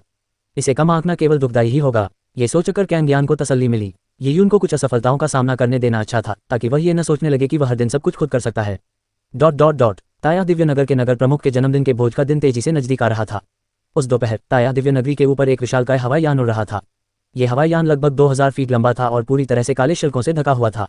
यह एक विशालकाय उड़ने वाले दानव जैसा लग रहा था। जब ये ताया दिव्यनगरी के पास से गुजरा तो इसने एक विशाल छाया डाली। ये है ताया डिवाइन सिटी के साधकों ने ऊपर उस हवाई यान को देखा और दंग रह गए। ये हवाई यान ताया डिवाइन सिटी के हवाई यानों से अलग और बहुत बड़ा था। इस उड़ने वाले दानव को देखकर कई लोग विस्मय और स्वयं को छोटा महसूस करने से खुद को रोक नहीं पाए। कुछ लोगों ने देखा कि उस विशालकाय हवाई यान के किनारे पर एक अजीब सा चिन्ह बना हुआ था। वह काले बादलों का एक गोला था जिसके भीतर एक काला अजगर उड़ रहा था। युनलॉन्ग बादल ड्रैगन दिव्य साम्राज्य। कुछ अधिक जानकार लोगों ने इस प्रतीक को देखने के बाद ये बात कही। युनलॉन्ग दिव्य साम्राज्य की सीमा ताया दिव्य साम्राज्य से लगती थी। ताया दिव्य साम्राज्य पूर्व में था जबकि युनलॉन्ग दिव्य साम्राज्य पश्चिम में था। दोनों देशों की उत्तरी सीमाओं के उत्तर में विशाल दिव्य वन क्षेत्र फैला हुआ था। चाहे देशों की शक्ति, विरासत, क्षेत्रफल या जनसंख्या की तुलना की जाए, युनलॉन्ग दिव्य साम्राज्य लगभग ताया दिव्य साम्राज्य के बराबर था। 2 महान राष्ट्रों के एक साथ होने से संसाधनों, भूमि और अन्य कारणों को लेकर संघर्ष होना स्वाभाविक था। हालांकि दिव्य वन्य क्षेत्र के खतरे को देखते हुए दोनों देशों को शांति बनाए रखनी आवश्यक थी। वे बड़े पैमाने पर युद्ध नहीं कर सकते थे, अन्यथा वे दिव्य वन्य क्षेत्र से आने वाले भयंकर जंगली जानवरों के झुंडों का सामना करने में असमर्थ हो जाते। अतः ये कहा जा सकता है कि युनलॉन्ग दिव्य साम्राज्य और ताया दिव्य साम्राज्य सहयोगात्मक और प्रतिस्पर्धी अवस्था में सह अस्तित्व में थे। किसी को भी यह उम्मीद नहीं थी कि युनलॉन्ग डिवाइन किंगडम का विशाल हवाई जहाज ताया डिवाइन सिटी तक उड़कर जाएगा। यह हवाई यान निश्चित रूप से युनलॉन्ग दिव्य साम्राज्य का शाही यान था। युनलॉन्ग दिव्य साम्राज्य के राजदूतों का इस तरह के हवाई यान में ताया दिव्यनगर में आगमन उनके देश की शक्ति का प्रदर्शन था। साथ ही इसका यह भी अर्थ था कि जो भी इस हवाई यान में सवार था वह युनलॉन्ग दिव्य साम्राज्य का एक महान व्यक्ति था। युनलॉन्ग दिव्य साम्राज्य और ताया दिव्य नगरी के बीच की दूरी कम नहीं है। उनके राजदूत ताया दिव्य नगरी क्यों आएंगे? किसी ने अवचेतन रूप से पूछा। अरे, क्या ऐसा हो सकता है कि वे नगर स्वामी के जन्मदिन के भोज के लिए यहाँ आए हों? किसी को अचानक एक अद्भुत विचार आया। इसे सुनकर सभी को लगा कि यह संभव है। ऐसा होना ही था। ताया दिव्य नगरी में हाल के दिनों में एकमात्र बड़ी घटना नगर स्वामी का जन्मदिन भोज था। अजीब बात है, हमारे ताया दिव्य साम्राज्य और युनलॉन्ग दिव्य साम्राज्य के बीच संबंध इतने अच्छे नहीं हैं। फिर वे हमारे नगर स्वामी के जन्मदिन भोज के लिए विशेष रूप से एक राजदूत क्यों भेजेंगे? कुछ समझदार लोगों को कुछ गड़बड़ महसूस हुई। इस समय विशाल हवाई जहाज के अंदर एक आलीशान हॉल में पीले कपड़े पहने एक मोटे आदमी के हाथ में 1 मीटर लंबा भुना हुआ निर्जीव जानवर का पैर था। वह अपने मुंह से मांस नोच रहा था। पतला पैर पूरी तरह से पका नहीं था, इसलिए उसमें अभी भी थोड़ा खून लगा हुआ था। पीले वस्त्र पहने मोटे आदमी ने मांस खाते हुए काफी ऊंचाई पर खड़े होकर अपने हवाई जहाज की खिड़की से ताया डिवाइन सिटी के साधकों को तिरस्कारपूर्ण ढंग से नीचे देखा। उसके दृष्टिकोण से नीचे उमड़ रही लोगों की भीड़ चींटियों से कम नहीं थी, जिन्हें वह अपने पैरों से कुचल सकता था। ये तो ताया डिवाइन सिटी के साधक हैं। ये तो मुझे कुछ खास नहीं लगते। पीले वस्त्र पहने मोटे व्यक्ति ने हंसते हुए अपनी अत्यधिक लंबी जीभ से अपने मुंह के आसपास फैले निर्जन जानवर के खून को चाटा। उसकी आंखों में तिरस्कार और घृणा का भाव झलक रहा था। पीले रंग के कपड़े पहने मोटे व्यक्ति के पीछे एक राजकुमारी जैसी दिखने वाली लड़की थी, जिसने बैंगनी रंग का महलनुमा गाउन पहना हुआ था। उसने हाथ में शराब का गिलास पकड़ा हुआ था और उसमें मौजूद लाल रंग के तरल का स्वाद चखा। उसने मनमोहक मुस्कान बिखेरते हुए कहा, महामहिम ने पहले ही कहा था कि ताया दिव्य राज्य में ताया दिव्य नगर का स्थान हमारे यूनलॉन दिव्य राज्य के यूनलॉन 72 पैगोडा के बराबर है। इन्हें कम मत समझिए। हाँ, जो भी हो, हम यहाँ जन्मदिन की शुभकामनाएं देने आए हैं, लड़ने नहीं। बेशक अगर जरूरी हो तो ये देखना बुनियादी शिष्टाचार है कि वे क्या कर सकते हैं। पीले वस्त्र पहने मोटे व्यक्ति ने लापरवाही से कहा, जबकि गाउन पहने लड़की ने धीरे से अपना सिर हिलाया। यह कोई साधारण उत्सव नहीं है। इस बार 7 सितारा पैगोडा के स्वामी स्वयं आकर ताया दिव्य नगर के नगर प्रमुख से किसी बात पर चर्चा करना चाहते हैं। खबरों के अनुसार इसका संबंध उस रहस्यमय व्यक्ति से है जो अचानक प्रकट हुआ है। हाँ, ये तो बड़े अधिकारियों के मामले हैं। मुझे कोई फर्क नहीं पड़ता। मैं इस जन्मदिन की दावत में जितना चाहूँ उतना मांस खाऊंगा। हाँ, अगर कोई लड़ाई हो जाए तो मुझे बुला लेना। जैसे ही उस मोटे आदमी ने यह कहा, उसने मुर्गे के आकार का मांस का एक और टुकड़ा तोड़ा और कुछ ही चबाने के बाद उसे निगल गया। 1 मीटर लंबी जानवर की टांग झटपट खत्म हो गई। उसने लापरवाही से अपने तेल लगे हाथों को अपने कपड़ों पर पोंछा और हॉल के कोने की ओर देखा। क्या कहते हो, बाय? हॉल के कोने में काले वस्त्र पहने एक पीला चेहरा लिए एक युवक बैठा था। उसके पैर फैले हुए थे और घुटने मुड़े हुए थे। उसके दोनों हाथ घुटनों पर टिके थे और एक काली तलवार तिरछी दिशा में उसके पैरों के पास रखी थी। उसका सिर थोड़ा झुका हुआ था। उसके लटकते बाल उसकी आंखों को ढके हुए थे, जिससे दूसरों को उसका चेहरा दिखाई नहीं दे रहा था। हॉल में वह अजीब तरह से शांत था। इतनी खामोशी थी कि लोगों को उसकी मौजूदगी का एहसास ही नहीं हो रहा था। ओह, काले कपड़े पहने शांत युवक को देखते हुए पीले वस्त्र पहने मोटे व्यक्ति ने घूंट भर लार ली और लगभग दम घुट गया। इस बदमाश से बात करने की कोशिश करना सचमुच ठुकराए जाने जैसा था। ठीक उसी क्षण हॉल का दरवाजा खुल गया। एक हट्टा कट्टा आदमी भावहीन चेहरे के साथ अंदर आया। उसने एक मोटा फर का लबादा ओढ़ा हुआ था, जिसका कॉलर ऊपर उठा हुआ था। उसके पैरों में लंबे सख्त जूते थे, जिनके आधार पर हड्डियों का ढांचा बना हुआ था। उसके कदमों से हड्डियों की झंझनाहट जैसी आवाज आ रही थी, पादा पादा, हम यहाँ हैं, चलो नीचे चलते हैं। इस पुरुष के सामने पीले वस्त्र पहने मोटे व्यक्ति और गाउन पहने लड़की ने सम्मानपूर्वक अभिवादन किया। जी हाँ, लॉर्ड पगोडा ओना। कोने में बैठा पीला पड़ा हुआ युवक भी धीरे धीरे खड़ा हो गया। एयरशिप का दरवाजा खुलते ही वे चारों प्रकाश की किरण में केंद्रीय दिव्य टॉवर की ओर उड़ गए। कोई उड़कर बाहर चला गया। ताया दिव्य नगरी के कई लोग अपनी आंखें गड़ाए देख रहे थे। उन्हें पता नहीं था कि वे लोग कौन थे, लेकिन उन्होंने अनुमान लगाया कि वे यूनलॉन दिव्य साम्राज्य के शक्तिशाली व्यक्ति थे। इन विचारों के साथ उन्होंने कभी कल्पना भी नहीं की थी कि कुछ दिनों बाद अज्ञात गुटों के हवाई जहाज ताया दिव्य नगर की ओर उड़ान भरेंगे। बीते दिनों में बड़ी संख्या में लोग हवाई जहाजों से उतरे और केंद्रीय दिव्य मीनार में प्रवेश कर गए। इन गुटों ने अपने अपने प्रतीक चिन्ह लगाए थे, जिनमें से कुछ को दूसरे आसानी से पहचान लेते थे। यूनलॉन दिव्य साम्राज्य के अलावा तियानबुआंग शाही राजवंश भी था। ये देश यूनलॉन दिव्य साम्राज्य के लगभग आधे आकार का था, लेकिन इसे कम नहीं आंका जा सकता था। इनके अलावा अन्य स्वतंत्र पारिवारिक कुलों के राजदूत भी मौजूद थे। ये स्वतंत्र पारिवारिक कबीले किसी देश से संबंधित नहीं थे, लेकिन उनकी विरासत बहुत समृद्ध थी। एक पारिवारिक कबीला किसी देश के बराबर था। इनमें से कुछ पारिवारिक कुलों का अस्तित्व ताया दिव्य साम्राज्य से कम समय का नहीं था। वे ऐसी भयानक शक्तियों को नियंत्रित करते थे जिन्हें नजरअंदाज नहीं किया जा सकता था। वहां लगातार लोग आते जा रहे थे। ये सचमुच नायकों की सभा जैसा लग रहा था। इससे ताया डिवाइन सिटी के साधक चौंक गए। नगर स्वामी के जन्मदिन का भोज कितना भव्य था। एक दिन बाद एक और शक्तिशाली शख्सियत प्रकट हुई। इस व्यक्ति की पहचान ने ताया डिवाइन सिटी के कई साधकों को दंग कर दिया। वह ताया दिव्य साम्राज्य के युवराज थे। ताया दिव्य साम्राज्य के शाही परिवार से अनगिनत बच्चे थे। अकेले ताया दिव्य नगर में ही यांग उपनाम वाले कई साधक थे। जिन अभिजात वर्ग के लोगों का उपनाम यांग था, यदि उनकी वंशावली का पता लगाया जाए तो उनके शाही परिवार से रक्त संबंध होंगे। हालांकि मौजूदा युवराज की तुलना में वे कुछ भी नहीं थे, न केवल प्रतिष्ठा और पहचान में बल्कि शक्ति में भी। युवराज की आयु लगभग 3000 वर्ष थी। उन्हें शाही परिवार के हजारों बच्चों में से चुना गया था और वे असाधारण प्रतिभा के धनी थे। शाही परिवार के प्रयासों से उन्हें संवारने के कारण अब वे एक तरह से मानव ऋषि कहलाने से बस एक कदम दूर थे। एक बार जब वह ऋषि बन जाएगा तो वर्तमान दिव्य सम्राट उसे सिंहासन सौंप देगा। अतः ताया दिव्य साम्राज्य में युवराज की स्थिति स्पष्ट थी। युवराज यहाँ हैं। यह उत्सव शानदार होने वाला है। लोगों को पता था कि यह उत्सव उनके जीवन का सबसे बड़ा उत्सव होगा। अध्याय 306 जन्मदिन का भोज शुरू होता है। जब लोग ताया दिव्य शहर में इकट्ठा हो रहे थे, तब यून तलवार की समाधि में दिन के समय की परवाह किए बिना तलवार के सत्यों को समझने की कोशिश कर रहा था। शुरू में यून ने सोचा था कि कृपाण मकबरे का अनुभव करने के बाद, जो तलवार मकबरे के समान मूल से आया था, तलवार मकबरे में प्रवेश करने के साथ ही उसके लिए तलवार के सत्यों को समझना बेहद आसान होगा। हालांकि यून को तलवार के मकबरे में प्रवेश करने पर ही यह एहसास हुआ कि यह कृपाण के मकबरे से पूरी तरह से अलग था। कृपाण की कब्र में कृपाण के निशान और कृपाण सत्य के 32 शब्द थे। प्रत्येक शब्द में एक कृपाण सत्य समाहित था। लेकिन तलवार वाले मकबरे में ये सब चीजें नहीं थीं। वहां एक आकर्षक पत्थर की दीवार थी। आंखें बंद करके उस पत्थर की दीवार के सामने ध्यान लगाने से व्यक्ति भ्रम की स्थिति में डूब जाता था। इन भ्रमों में तेज बहती नदियां, गिरते झरने, लाशों के पहाड़ों और खून के सागर की आभासी छवियां थीं, और साथ ही उड़ती हुई तलवार की किरणें भी थीं। ऐसा प्रतीत होता था मानो तलवारों से बनी इस समाधि को छोड़ने वाले व्यक्ति ने अपने जीवन में देखे सभी दृश्यों को पत्थर की दीवार पर उकेर दिया हो। इस प्रकार भविष्य में आने वाले लोग पत्थर की दीवार के सामने ध्यान करते समय इन दृश्यों को अनुभव कर सकेंगे।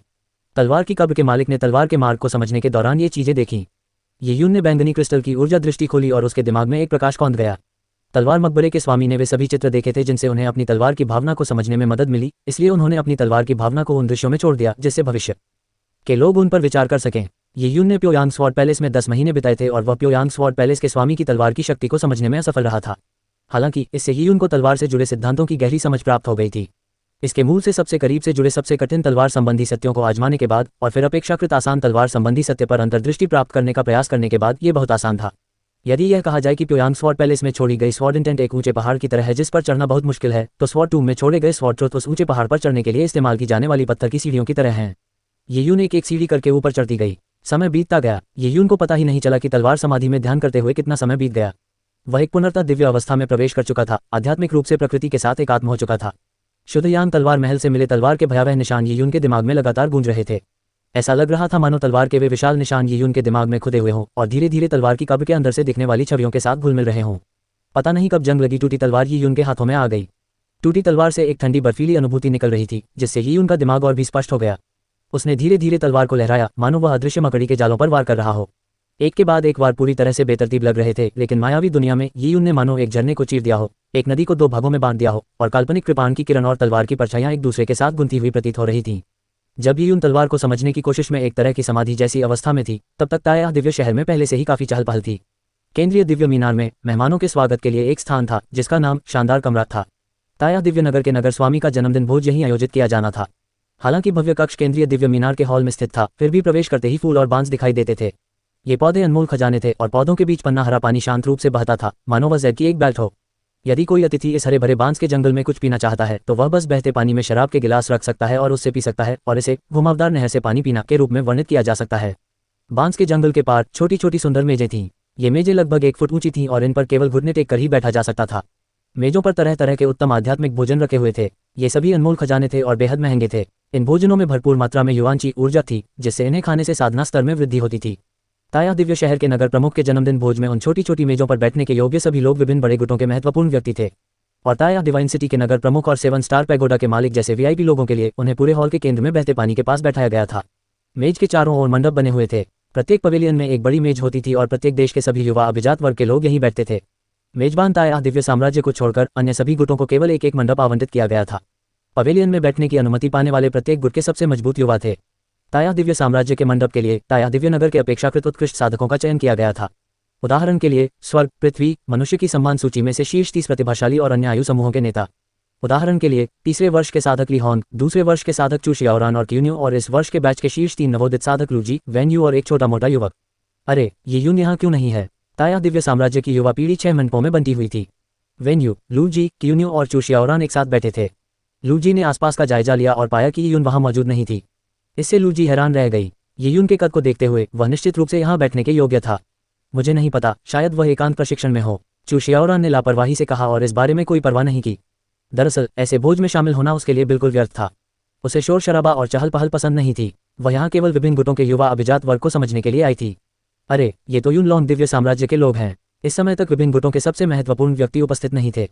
हॉल में केवल विभिन्न गुटों की युवा पीढ़ी ही मौजूद थी। चू शियाओरान ने करीब 1 दर्जन युवकों को आते देखा। उनके आगे पीले रंग के कपड़े पहने एक मोटा युवक था। उसके चेहरे पर दोस्ताना मुस्कान थी, लेकिन उसकी आंखों में घमंड झलक रहा था। उसने भीड़ पर नजर डाली और बिना रुके चू शियाओरान को अनदेखा करते हुए चू शियाओरान के मंडप के बगल वाले मंडप की ओर देखा। उस मंडप में ताया दिव्य नगरी के 2 सबसे प्रभावशाली व्यक्ति याओ दाओ और यान केयान बैठे थे। जब ये यून ने पहली बार ताया दिव्य नगरी में प्रवेश किया था तब याओ दाओ और यान केयान 15 वर्ष के थे। उस समय वे पृथ्वी रैंकिंग में शीर्ष 100 में शामिल थे। अब 1 वर्ष बाद याओ दाओ और यान केयान ने ताया दिव्य नगरी में 4 वर्ष बिताए थे और वे अब 5वें वर्ष के साधक थे। उनकी साधना का स्तर लगभग 6 महीने पहले युवान आधार क्षेत्र के मध्य स्तर तक पहुंच गया था। किन हाउटियन और उनके साथियों ने अपना प्रशिक्षण पूरा कर लिया था और वे ताया दिव्य नगरी छोड़कर चले गए थे। इस प्रकार याओ दाओ और यान केयान पृथ्वी रैंकिंग में शीर्ष 5 में शामिल हो गए थे।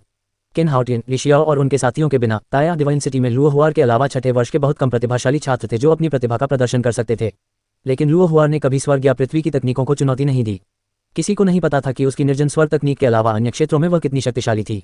इसलिए 5वें वर्ष के याओ दाओ और यान केयान को अब सर्वश्रेष्ठ माना जाता था। लोगों का मानना था कि वे दोनों किन हाउटियान और उनके साथियों की जगह लेंगे और जल्द ही स्वर्ग और पृथ्वी दोनों पर अपना वर्चस्व स्थापित करेंगे। यान हाओरान, यान दिनकुन और उनके साथियों की बात करें तो हालांकि वे उत्कृष्ट थे, लेकिन वे याओ दाओ और यान केयान से कहीं ज्यादा खराब थे। नीचे के बैचों में चौथे और तीसरे वर्ष के किसानों की स्थिति और भी खराब थी। तीसरे वर्ष के साधकों में केवल ली हॉन्ग ही था और उसे पिछले नौसिखिए रैंकिंग मुकाबले में उससे 1 वर्ष छोटे ही यून ने हरा दिया था। ये निश्चित रूप से तीसरे वर्ष के किसानों के लिए शर्मिंदगी का कारण था।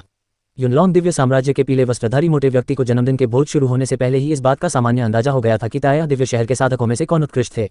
इसलिए अंदर प्रवेश करने के बाद उसने केवल याओ दाओ और यान केयान पर ही ध्यान दिया। पीले कपड़े पहने उस मोटे आदमी की उन पर घूरती हुई बेशर्म निगाहों को भांपते हुए यान केयान ने भौहें चढ़ा लीं। यह मोटा आदमी लड़ना चाहता है। यांग कियान एक अभिमानी व्यक्ति था और उसका स्वभाव गुस्सैल था। पीले वस्त्रधारी मोटे व्यक्ति की शत्रुता को भांपकर वह क्रोधित हो गया। यह मोटा आदमी साधारण नहीं है, वह तुम्हारी ताकत पर नजर रख रहा है। उसकी निगाहें वाकई चिढ़ाने वाली हैं, मानो कोई व्यापारी अपने माल की जांच कर रहा हो।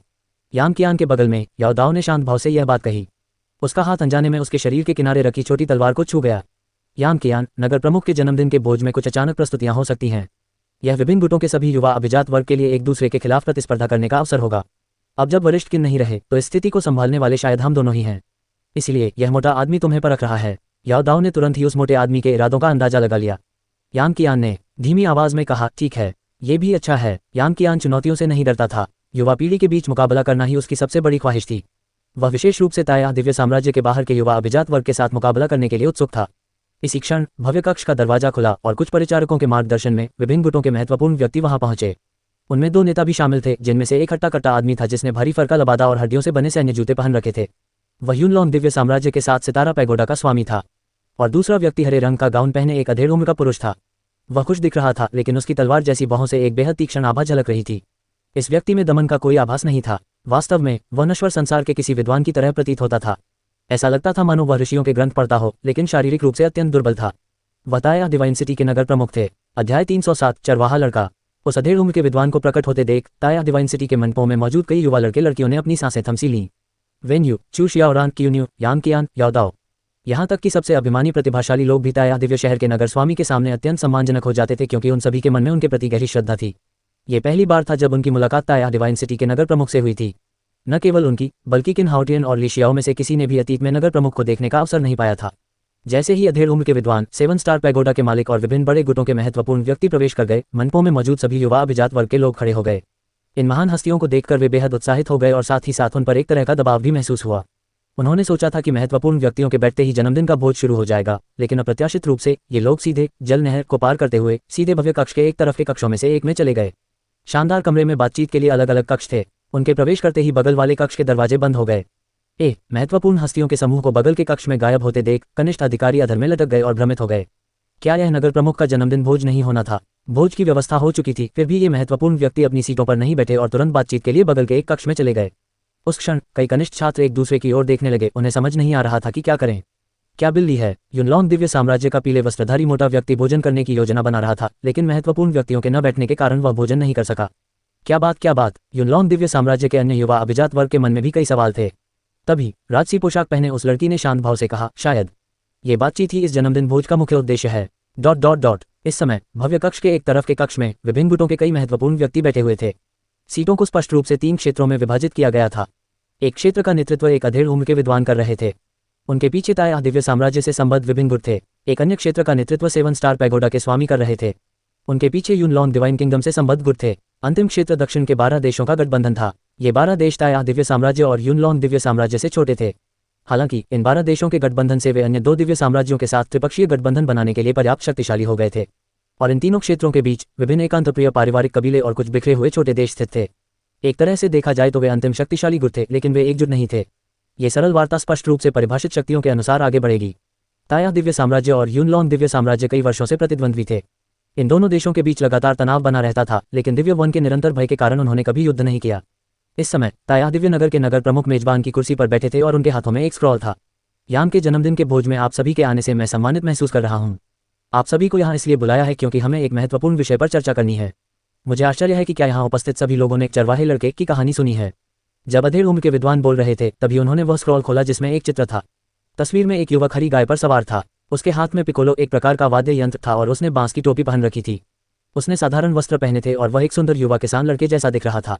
जुलाहा। कुछ लोगों ने भौहें चढ़ाईं। जाहिर है उन्होंने ये नाम पहले कभी नहीं सुना था। हालांकि कुछ ऐसे लोग भी थे जिनके चेहरे के भाव शैपर बॉय शब्द सुनते ही बदल गए। मैं समझ गया, इसमें कोई हैरानी की बात नहीं कि नगर प्रमुख ने हमें आमंत्रित किया है। मैंने चरवाहे लड़के की कहानी सुनी है। 10 साल पहले वह पश्चिमी क्षेत्रों में प्रकट हुआ था और उसने खून खराबे का तूफान खड़ा कर दिया था। मुझे कभी उम्मीद नहीं थी कि वह अचानक यहाँ प्रकट होगा। एक बुजुर्ग ने गंभीर स्वर में कहा, ये चरवाहा लड़का कौन है? कुछ लोगों ने सवाल पूछते समय तेवर चढ़ा लिए। वहां मौजूद सभी लोग महत्वपूर्ण व्यक्ति थे, इसलिए उन्हें यह जानकर बुरा लग रहा था कि उन्हें वह बात नहीं पता जो दूसरों को पता थी। मैं आपको बता दूं, अधेड़ उम्र के विद्वान ने चरवाहे लड़के की तस्वीर को हल्के से उछाला और वह उड़कर दीवार पर जा लगी। फिर उन्होंने धीरे से कहा, चरवाहा लड़का एक रहस्यमय युवक है। बेशक वह सिर्फ जवान दिखता है, उसकी वास्तविक उम्र मुझे नहीं पता। चरवाहा लड़का तो उसका उपनाम है, मुझे उसके असली नाम का भी पता नहीं है। शेपर्ड बॉय की उत्पत्ति एक रहस्य है। हम नहीं जानते कि वह कौन है, लेकिन हम इतना जरूर जानते हैं कि वह इंसान नहीं है। वॉट अरे! ये सुनकर हरे वस्त्र पहने एक बुजुर्ग घबरा गए। उन्होंने दीवार पर बने चित्र को ध्यान से देखा। चित्र में स्पष्ट रूप से एक युवक था। भला वह मनुष्य कैसे नहीं हो सकता? बिल्कुल सही। पिछली बार जब चरवाहा लड़का प्रकट हुआ था तो उसने पश्चिमी क्षेत्रों में भारी तबाही मचाई थी, क्योंकि हर बार जब वह प्रकट होता है तो उसके साथ जानवरों का एक विशाल झुंड होता है। शुरुआत में ये छोटा होता है, बाद में ये और भी भयानक होता जाता है। इसमें कई प्राचीन प्रजातियां भी हो सकती हैं। कुछ लोगों को तो ये भी संदेह है कि चरवाहा लड़का जंगली जानवरों को वश में करने में सक्षम है, निर्जन जानवरों को नियंत्रित करें। ये सुनकर लोग घबरा गए। किसी ने अनजाने में पूछा, क्या ये एक चरवाहा लड़का मानव रूप में एक निर्जीव दरिंदा हो सकता है? हालांकि अधेड़ उम्र के विद्वान ने सिर हिलाया। मुझे डर है कि ऐसा नहीं है। आज तक सबसे प्रामाणिक प्राचीन अभिलेखों में किसी निर्जन प्राणी के मानव रूप धारण करने का कोई उल्लेख नहीं है। बेशक हम इस संभावना से इनकार नहीं कर सकते कि कोई निर्जन प्राणी इतनी अकल्पनीय साधना कर ले कि वह मानव रूप धारण करने में सक्षम हो जाए। आमतौर पर दिव्य वन्य क्षेत्र में जानवरों के झुंड होते हैं, लेकिन उनका आकार बड़ा नहीं होता और उन निर्जन जानवरों की बुद्धि भी अधिक नहीं होती। जानवरों का झुंड बेतरतीब ढंग से हमला करता है और तबाही मचाता है, जैसे बिखरी हुई रेत। उन्हें आसानी से हराया जा सकता है, लेकिन चरवाहे लड़के के साथ स्थिति अलग होगी। जानवरों का झुंड बहुत संगठित और रणनीतिक हो जाएगा, जिससे उनसे निपटना बेहद मुश्किल हो जाएगा। 10 साल पहले जब चरवाहा लड़का पहली बार पश्चिमी क्षेत्र में प्रकट हुआ तो उसने पश्चिमी क्षेत्रों में भारी तबाही मचाई। उस समय चरवाहा लड़के का लक्ष्य पश्चिमी क्षेत्रों में स्थित प्राचीन परिवार शेंतु परिवार था। शेंतु परिवार की विरासत बेहद समृद्ध थी, इसलिए वे उस विशाल राक्षसी झुंड का सामना करने में सक्षम थे। हालांकि उन्हें भारी नुकसान उठाना पड़ा। शेपर्ड बॉय के असफल होने के बाद उसने कई स्थानों पर कुछ राक्षसी झुंडों को प्रकट किया। खून नदियों की तरह बहा, लेकिन ये राक्षसी झुंड शेंतु परिवार के विरुद्ध जाने वाले झुंड की तुलना में बहुत कमजोर थे। ऐसा लगा जैसे यह एक प्रकार का बदला था। उद्धरण चिन्ह। अधेड़ उम्र के विद्वान ने शांत स्वर में चरवाहे लड़के की कहानी सुनाई। शेंतु परिवार का वंश। जब लोगों ने उस परिवार के कुल का नाम सुना तो वहां मौजूद कई महत्वपूर्ण हस्तियों ने एक दूसरे की ओर देखा। इस परिवार के कुल की विरासत बेहद भयावह थी। ये ताया दिव्य साम्राज्य और यूनलॉन्ग दिव्य साम्राज्य से कहीं अधिक शक्तिशाली था। शेपर्ड बॉय ने इतने शक्तिशाली परिवार के खिलाफ विद्रोह क्यों किया? आप सभी को ज्यादा चिंता करने की जरूरत नहीं है। विभिन्न गुटों के प्रमुखों के चेहरे पर दिख रहे गुस्से को देखकर अधेड़ उम्र के विद्वान ने आगे कहा, शेंतु परिवार का चरवाहे लड़के से कुछ झगड़ा रहा होगा, जिसके कारण वह भयंकर युद्ध हुआ। जहां तक हमारी बात है, हमारा उससे कोई वास्ता नहीं पड़ा है, लेकिन चूंकि वह हमारे ताया दिव्य राज्य के उत्तरी क्षेत्रों में प्रकट हुआ है, इसलिए यह बहुत चिंताजनक है। और एक बार जब राक्षसों का झुंड हमला करेगा तो यह सिर्फ ताया दिव्य राज्य का मामला नहीं रहेगा। करीबी रिश्तेदारी और साझा हितों के कारण हम सभी का भाग्य एक जैसा है, इसलिए आप सभी भी इसमें फंस सकते हैं। अधेड़ उम्र के विद्वान ने धीरे धीरे ये बात कही और भीड़ चिंतित भावों के साथ उनकी बात सुन रही थी। यह ऐसा विषय नहीं था जिस पर वे ढिलाई बरत सकें। सभी लोगों, आज आप सभी को यहाँ इकट्ठा करने का कारण एक गठबंधन बनाना है, ताकि हम संभावित राक्षसी झुंड का मुकाबला कर सकें। अधेड़ उम्र के विद्वान ने इस जन्मदिन भोज का मुख्य उद्देश्य बताया। ये सुनकर सभी के चेहरे पर अलग अलग भाव थे। हालांकि ताया दिव्य नगर के नगर प्रमुख का ये कहना सही था कि यदि राक्षसों का झुंड आता है तो आसपास के देश भी प्रभावित होंगे, लेकिन चरवाही लड़के का प्रकट होना ताया दिव्य राज्य के उत्तरी क्षेत्र में हुआ था, न कि उनके देशों के पास। इसलिए राक्षसों के झुंड के आने की स्थिति में सबसे पहले ताया दिव्य राज्य को ही नुकसान उठाना पड़ेगा। आखिरकार ताया दिव्य साम्राज्य को पहले नष्ट करना आवश्यक था, उसके बाद ही उनकी बारी आ सकती थी। दरअसल राक्षसों का ये झुंड शायद बहुत बड़ा न हो और ताया दिव्य साम्राज्य को नष्ट करने में सक्षम भी न हो। अगर ऐसा है तो ताया दिव्य साम्राज्य कुछ नुकसान उठाकर भी इस राक्षस झुंड का सामना कर लेगा। अगर ऐसा हुआ तो इससे उनका कोई लेना देना नहीं होगा। इसके अलावा एक और बात थी। हालांकि राक्षसों का झुंड भारी जानमाल का नुकसान करता था, यहाँ तक कि ऋषियों की भी मृत्यु हो जाती थी, लेकिन हर राक्षस झुंड के हमले से विशेषज्ञों को प्रशिक्षित करने का एक बड़ा अवसर मिलता था। योद्धाओं को परिपक्व होने के लिए कठिनाइयों और हत्याओं का सामना करना पड़ता था। इसके अलावा राक्षस झुंड के हमले के बाद संसाधनों का विशाल भंडार मिलता था। उदाहरण के लिए मारे गए आदिम जीव का शरीर खजानों से भरा होता था। यदि कोई राक्षसों के झुंड का सामना कर सकता है तो ये राख से फीनिक्स की तरह पुनर्जन्म लेने का भी एक अवसर है। सबसे अच्छा परिणाम यह होगा कि ताया दिव्य साम्राज्य और राक्षस सेना दोनों को भारी नुकसान उठाना पड़े। युद्ध में देर से शामिल होने से उनके अपने ऋषियों और प्रतिभाशाली लोगों के मरने का जोखिम कम हो जाएगा और उन्हें केवल लाभ ही प्राप्त होगा। ताया दिव्य नगर का नगर प्रमुख कोई साधारण व्यक्ति नहीं था। भला वह उनकी कोरी कल्पना को कैसे न समझ पाता। समय बीतने के साथ विभिन्न गुटों के कई महत्वपूर्ण व्यक्तियों के विचार अलग अलग होने लगे। इस संभावित आपदा और अप्रत्याशित अवसरों को देखते हुए हर किसी की अपनी अपनी योजनाएं थीं। हर कोई जोखिम से बचना चाहता था, लेकिन लाभ उठाना चाहता था। जब तक शेपर्ड बॉय वास्तव में 10 से अधिक देशों को नष्ट करने में सक्षम जानवरों की एक ऐसी सेना को इकट्ठा करने में सक्षम नहीं हो जाता, तब तक विभिन्न गुटों के लिए बिना किसी मान के जानवरों की सेना का विरोध करना असंभव होगा। इसी क्षण यूनलॉन्ग दिव्य साम्राज्य के 7 स्टार पैगोडा के स्वामी ने कहा, नगर स्वामी आंग, आपने एक गठबंधन का जिक्र किया था। मुझे आश्चर्य है कि इस गठबंधन के नेता की जिम्मेदारी कौन संभालेगा। 7 स्टार पैगोडा के मालिक के ऐसा कहते ही भीड़ का ध्यान तुरंत आकर्षित हो गया। गठबंधन के नेता का चुनाव केवल प्रतिष्ठा का सवाल नहीं था, बल्कि इसमें सत्ताधारी शक्तियों का भी दबदबा था। राक्षसों के झुंड के खत्म होने के बाद सत्ताधारी शक्ति को संभालने वाले व्यक्ति को अकल्पनीय लाभ मिलने वाले थे। ऐसा इसलिए था क्योंकि प्रत्येक युद्ध में मौतें और चोटें, नुकसान और साथ ही जीत से जुड़ी वस्तुएं भी शामिल थीं। कुछ ऐसे युद्ध हो सकते हैं जिनमें विभिन्न गुट आपस में लड़ना चाहेंगे, लेकिन कुछ ऐसे युद्ध भी होते हैं जिनमें कोई भी अपने योद्धाओं को मौत के मुंह में भेजना नहीं चाहेगा। 7 सितारा पैगोडा के स्वामी का प्रश्न सुनकर अधेड़ उम्र के विद्वान मुस्कुरा उठे। उन्होंने उत्तर दिया, गठबंधन के लिए किसी नेता की आवश्यकता नहीं होगी। इसे केवल एक परिषद की आवश्यकता है जिसमें विभिन्न गुटों के सभी महत्वपूर्ण व्यक्ति शामिल हों। ओह, परिषद। यदि परिषद बिना किसी आम सहमति के लगातार बहस करती रहे तो ऐसे में गठबंधन के नेता की आवश्यकता होती है। 7 स्टार पैगोडा के मालिक का स्वर शांत लग रहा था, लेकिन उसमें एक छिपी हुई तीक्ष्णता थी। लोगों को पता था कि युनलॉन्ग दिव्य साम्राज्य और ताया दिव्य साम्राज्य के बीच संबंध मैत्रीपूर्ण नहीं थे। अब जब बुनियादी हित दांव पर लगे हों तो संघर्ष से कैसे बचा जा सकता है। लेखक का नोट, कल के 4 अपडेट में से 2 अध्यायों को मिलाकर एक कर दिया गया था, कुछ भी छूटा नहीं था। आज एक अपडेट कम होगा, कल 3 अपडेट आएंगे ताकि आज की कमी पूरी हो सके। चरवाहे लड़के का प्रकट होना कहानी की मुख्य कथानक से जुड़ा है। कुछ बातें ऐसी हैं जिन पर मैंने अभी पूरी तरह से विचार नहीं किया है। अध्याय 307, विधानसभा सीटों के लिए प्रतिस्पर्धा। मूल कार्यक्रम के अनुसार सिटी लॉर्ड का जन्मदिन भोज 7 दिनों तक चलना था। विभिन्न गुटों के प्रमुख व्यक्ति केवल पहले 2 दिन ही उपस्थित होते थे। कनिष्ठ खिलाड़ियों के लिए ये 2 दिन अत्यंत महत्वपूर्ण थे क्योंकि यह उनके कौशल को प्रदर्शित करने का मंच था। विभिन्न बड़े गुटों के सभी अभिजात वर्ग बेहद गर्वित थे। भला जब वे सब एक साथ एकत्रित हुए थे तो अपनी शक्ति का प्रदर्शन क्यों न करते। सामान्य परिस्थितियों में जन्मदिन भोज के दौरान होने वाले प्रदर्शन औपचारिक होते हैं और मंच पर कोई वास्तविक लड़ाई नहीं होती। ये केवल लोगों द्वारा अपनी विशेष प्रतिभाओं का प्रदर्शन करके भोज के माहौल को रोमांचक बनाने का एक तरीका होता है। शुरुआत में कई जूनियर खिलाड़ियों ने अपने प्रदर्शन की तैयारी कर ली थी, जैसे कि मुक्केबाजी, तलवारबाजी आदि, और वे भोज में अपनी प्रतिभा दिखाने और पुरस्कार जीतने की उम्मीद में मैदान में उतरने के लिए उत्सुक थे। लेकिन उन्हें यह उम्मीद नहीं थी कि पहले ही दिन सभी दिग्गज एक बातचीत कक्ष में चले जाएंगे। 6 घंटे बीतने के बाद भी वे बाहर नहीं निकले। इसका अर्थ क्या है? कई कनिष्ठ सदस्य अचंभित रह गए। खाना तो पहले ही ठंडा हो चुका था, फिर भी उस वार्ता समूह का एक भी सदस्य नजर नहीं आया। आधी रात तक बगल वाले कमरे का बड़ा दरवाजा नहीं खुला। विभिन्न बड़े गुटों के शक्तिशाली व्यक्ति बगल के कक्ष से बाहर निकल आए। सबसे आगे ताया डिवाइन सिटी के नगर प्रमुख चल रहे थे। उन्होंने अभी भी अपना हरा चोगा पहना हुआ था और उनके चेहरे पर हल्की सी मुस्कान से ताजगी का एहसास हो रहा था। लेकिन समझदार लोगों को पता था कि कुछ गड़बड़ है। महत्वपूर्ण व्यक्तियों के बीच टकराव का माहौल था। विभिन्न गुटों के प्रत्येक दल को उनकी हैसियत के अनुसार बैठाया गया। वातावरण में एक तरह की ठंडक सी छा गई। अधेड़ उम्र के विद्वान खड़े हुए और शराब का गिलास उठाते हुए बोले, यह मेरे लिए सम्मान की बात है कि आप सभी मेरे जन्मदिन के भोज में शामिल होने के लिए यहाँ आए हैं। आज अचानक हुई घटनाओं के कारण मैं आप सभी से मिल नहीं पाया। कृपया मुझे एक खराब मेजबान होने के लिए क्षमा करें। चूंकि सूरज डूब चुका है, आप बेझिझक भोजन कर सकते हैं। भोज कल अस्थायी रूप से स्थगित रहेगा और 7 दिन बाद आयोजित किया जाएगा। ये शानदार कमरा थोड़ा छोटा है, इसलिए आयोजन स्थल अखाड़ा होगा। वहाँ बहुत अधिक जगह है। नगर प्रमुख ने एक सरल प्रारंभिक भाषण दिया जो औपचारिकताओं जैसा प्रतीत हुआ, लेकिन विभिन्न गुटों के सभी युवा अभिजात वर्ग स्तब्ध रह गए। जन्मदिन का भोज 7 दिन बाद आयोजित किया जाएगा। क्या इस जन्मदिन के भोज को अभी भी आगे बढ़ाया जा सकता है? और ये शानदार कमरा छोटा है। ये शानदार कमरा 10 फीट की त्रिज्या का था और इसमें 1000 से अधिक लोग आसानी से समा सकते थे। ये छोटा कैसे हो सकता है?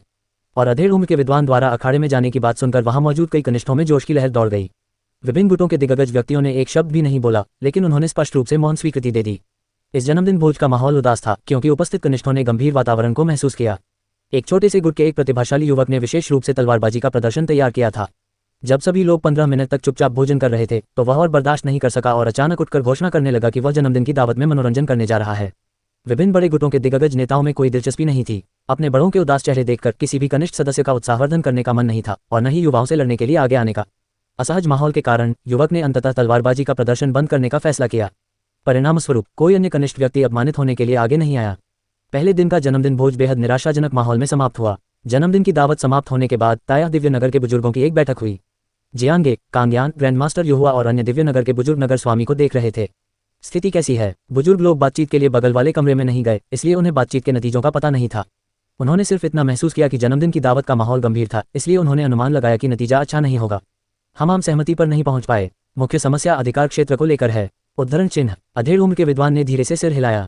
इतने सारे देशों के गठबंधन में उन्हें एकजुट करने के लिए एक सेनापति की आवश्यकता तो थी ही। यदि वे एकजुट नहीं होते और आपस में लड़ते रहते तो युद्ध की स्थिति भयावह हो जाती। ये जानना जरूरी था कि चरवाहा बालक ही उस पशु सेना का नेतृत्व कर रहा था और वह सेना मृत्यु से नहीं डरती थी। डरपोक और असंगठित सैनिकों के एक समूह का विशालकाय राक्षसी झुंड के खिलाफ अंतिम परिणाम स्पष्ट था। युद्ध के मैदान में बाल बाल बचना या यहाँ तक कि सभी का युद्ध के मैदान में मारा जाना अपरिहार्य परिणाम होते थे। ऐसे में कमान का अधिकार रखने वाला व्यक्ति कुछ हद तक अपनी शक्ति बचा सकता था। कोई भी बलि का बकरा नहीं बनना चाहता था। 7 स्टार पैगोडा के स्वामी गठबंधन के नेता बनना चाहते थे, लेकिन मैंने इनकार कर दिया। दक्षिण के 10 देशों ने अधिक लाभ की मांग की, जिससे मैं स्वाभाविक रूप से सहमत नहीं हुआ। 7 स्टार पैगोडा के स्वामी द्वारा रखी गई अंतिम शर्त ये थी कि युद्ध के दौरान एक एल्डर लीग की स्थापना की जाए और एक विधायसभा के रूप में कमान के अधिकारों के लिए संघर्ष किया जाए। और प्रत्येक गुट को कितनी सीटें मिलेंगी, ये प्रत्येक देश की शक्ति पर निर्भर करेगा। ताकत। जियांगे ने भौहें चढ़ा लीं। योद्धाओं की दुनिया में ताकत ही सर्वोपरि थी। जिसकी मुट्ठी जितनी बड़ी होती थी, उसकी आवाज उतनी ही बुलंद होती थी। इस बात पर कोई विवाद नहीं था, लेकिन ताकत के मामले में कोई कैसे मुकाबला कर सकता था? हमारी शक्ति युनलॉन्ग दिव्य साम्राज्य के बराबर है, कांग्यान ने कहा। हाँ, राष्ट्रीय शक्ति के मामले में हम लगभग एक समान हैं। वैसे भी राष्ट्रीय शक्ति की तुलना करना संभव नहीं है। हम हर देश के ऋषियों और सर्वोच्च मानव स्वामियों को इकट्ठा करके उनसे मुकाबला नहीं करा सकते। इसलिए हम अपने कनिष्ठों की शक्ति के बल पर प्रतिस्पर्धा करेंगे। उनका यूनलॉन 72 पैगोडा हमारे ताया दिव्य नगर से कुछ खास अलग नहीं है। उसमें भी यूनलॉन दिव्य साम्राज्य के सभी सर्वश्रेष्ठ कनिष्ठ एकत्रित हैं। यदि यूनलॉन के 72 पैगोडा की तुलना ताया दिव्य नगर से की जाए तो हम निश्चित रूप से देख सकते हैं कि किसके शिष्य अधिक शक्तिशाली हैं। शिष्यों की एक पीढ़ी ही दिव्य साम्राज्य का भविष्य होती है। इस प्रकार की प्रतिस्पर्धा अनुचित नहीं है। यूनलॉन के 72 पैगोडा बनाम ताया दिव्य नगरी। नगर स्वामी, क्या आप इससे सहमत हैं? जी हाँ, अधेड़ उम्र के विद्वान ने सिर हिलाया। यह कांग्यान चिंतित थी। ताया दिव्य नगरी के प्रतिभाशाली लोग हर साल अलग होते हैं। जो आखिरी बैच अभी ताया दिव्य नगरी से निकला है वह विशेषज्ञों से भरा हुआ था। किन हाउटिन, लिशियाओ और कियाओ बंधुओं में से चुना गया कोई भी व्यक्ति 10 लोगों के मुकाबले अकेले लड़ सकता था, लेकिन अब उनके जाने के बाद पुराने की जगह लेने के लिए नए लोग अभी तक नहीं आए हैं। हम किसे चुने? ये नियम ताया दिव्य साम्राज्य के विरुद्ध स्पष्ट रूप से प्रतिकूल था। कांग्यान जानता था कि यूनलॉन दिव्य साम्राज्य पूरी तैयारी के साथ आया था। संभवतः यूनलॉन के 72 पैगोडा में इस बार की सेना पिछले वर्षों की तुलना में कहीं अधिक शक्तिशाली थी। उनके लिए यूनलॉन 72 पैगोडा के मजबूत दौर के खिलाफ जाना, जबकि उनका ताया डिवाइन सिटी कमजोर दौर में था, इसका परिणाम स्पष्ट था। अधेड़ उम्र के विद्वान ने कहा, आप सही कह रहे हैं। 7 स्टार पैगोडा के स्वामी को यह बात पता थी और उन्होंने जानबूझकर यह अनुरोध किया था। वे स्पष्ट रूप से यूनलॉन डिवाइन किंगडम की इस पीढ़ी पर बहुत भरोसा करते हैं। दक्षिण के 10 देशों की बात करें तो वे सहमत हो गए हैं। उन्होंने एक शर्त रखी है कि उन्हें 3 अतिरिक्त वरिष्ठ पद दिए जाएं। ऐसा लगता है कि उन्हें अपने देशों की युवा पीढ़ी पर बहुत गर्व है। अधेड़ उम्र के विद्वान ने यह बात तब कही जब वरिष्ठों के मन में निराशा छाई हुई थी। वे जानते थे कि यह एक आवश्यक समझौता था जिस पर अधेड़ उम्र के विद्वान को सहमत होना ही था। जब चरवाहा बालक ताया दिव्य साम्राज्य की सीमाओं पर प्रकट हुआ तब दक्षिण के 10 देश और यूनलॉन दिव्य साम्राज्य अभी भी काफी दूर थे। यदि राक्षसों का झुंड हमला करता तो सबसे पहले ताया दिव्य साम्राज्य को ही नुकसान उठाना पड़ता। वे किनारे खड़े होकर देख सकते थे कि कैसे ताया दिव्य साम्राज्य ने पहले राक्षसों के झुंड के खिलाफ लड़ाई लड़ी। हालांकि कहावत है कि जब होंठ सूख जाते हैं तो दांत ठंड के संपर्क में आ जाते हैं, लेकिन दक्षिण के 10 देशों और यूनलॉन दिव्य साम्राज्य को केवल ठंड का अनुभव होगा, जबकि ताया दिव्य साम्राज्य खो जाएगा। अंतर बहुत बड़ा था। नियम क्या है? बिना कुछ हासिल किए हम लड़ाई तो नहीं कर सकते। बैंगनी कमीज पहने एक बुजुर्ग ने चिंता से कहा, नहीं, अगर युवा प्रतिभागी अच्छा प्रदर्शन करते हैं तो हम भी सीटें जीतेंगे, बस उनकी संख्या कम होगी। और निष्पक्षता बनाए रखने के लिए यदि आयु में बहुत अधिक अंतर हो तो बड़े व्यक्ति को अपनी साधना का स्तर कम करना होगा। फिर भी बड़े व्यक्ति को ही लाभ होगा, क्योंकि साधना का स्तर कम करना बहुत सीमित है। ये केवल दिखावा है, क्योंकि नियमों और पहलू टोटेमों की अंतर्दृष्टि कम नहीं होगी। अंत में सीटों की संख्या समग्र प्रदर्शन के आधार पर तय की जाएगी। अंततः प्रथम स्थान प्राप्त करने वाले को एक बार में 10 सीटें मिलेंगी। अधेड़ उम्र के विद्वान ने बस नियमों का परिचय दिया। ये सुनकर कांग्यान बेहद क्रोधित हो गया, क्योंकि ये नियम यूनलॉन दिव्य साम्राज्य के लिए लाभदायक थे। वर्तमान ताया दिव्य शहर की सबसे बड़ी कमजोरी ये थी कि उसमें मजबूत युवा वयस्क साधकों की कमी थी। उनके पास किशोर विशेषज्ञों की कमी नहीं थी, लेकिन इन नियमों के तहत 13-14 साल के किशोर के लिए 17-18 साल के युवा को हराना असंभव था। इसलिए अंतिम भव्य पुरस्कार छोड़ना पड़ेगा। जियांगे, इन दिनों ताया दिव्य नगरी का कार्यभार आपके हाथ में है। प्रतिभागियों की सूची बनाए। अधेड़ उम्र के विद्वान ने आदेश दिया। आपको पता होना चाहिए कि प्रतियोगिता के लिए सबसे उपयुक्त कौन है।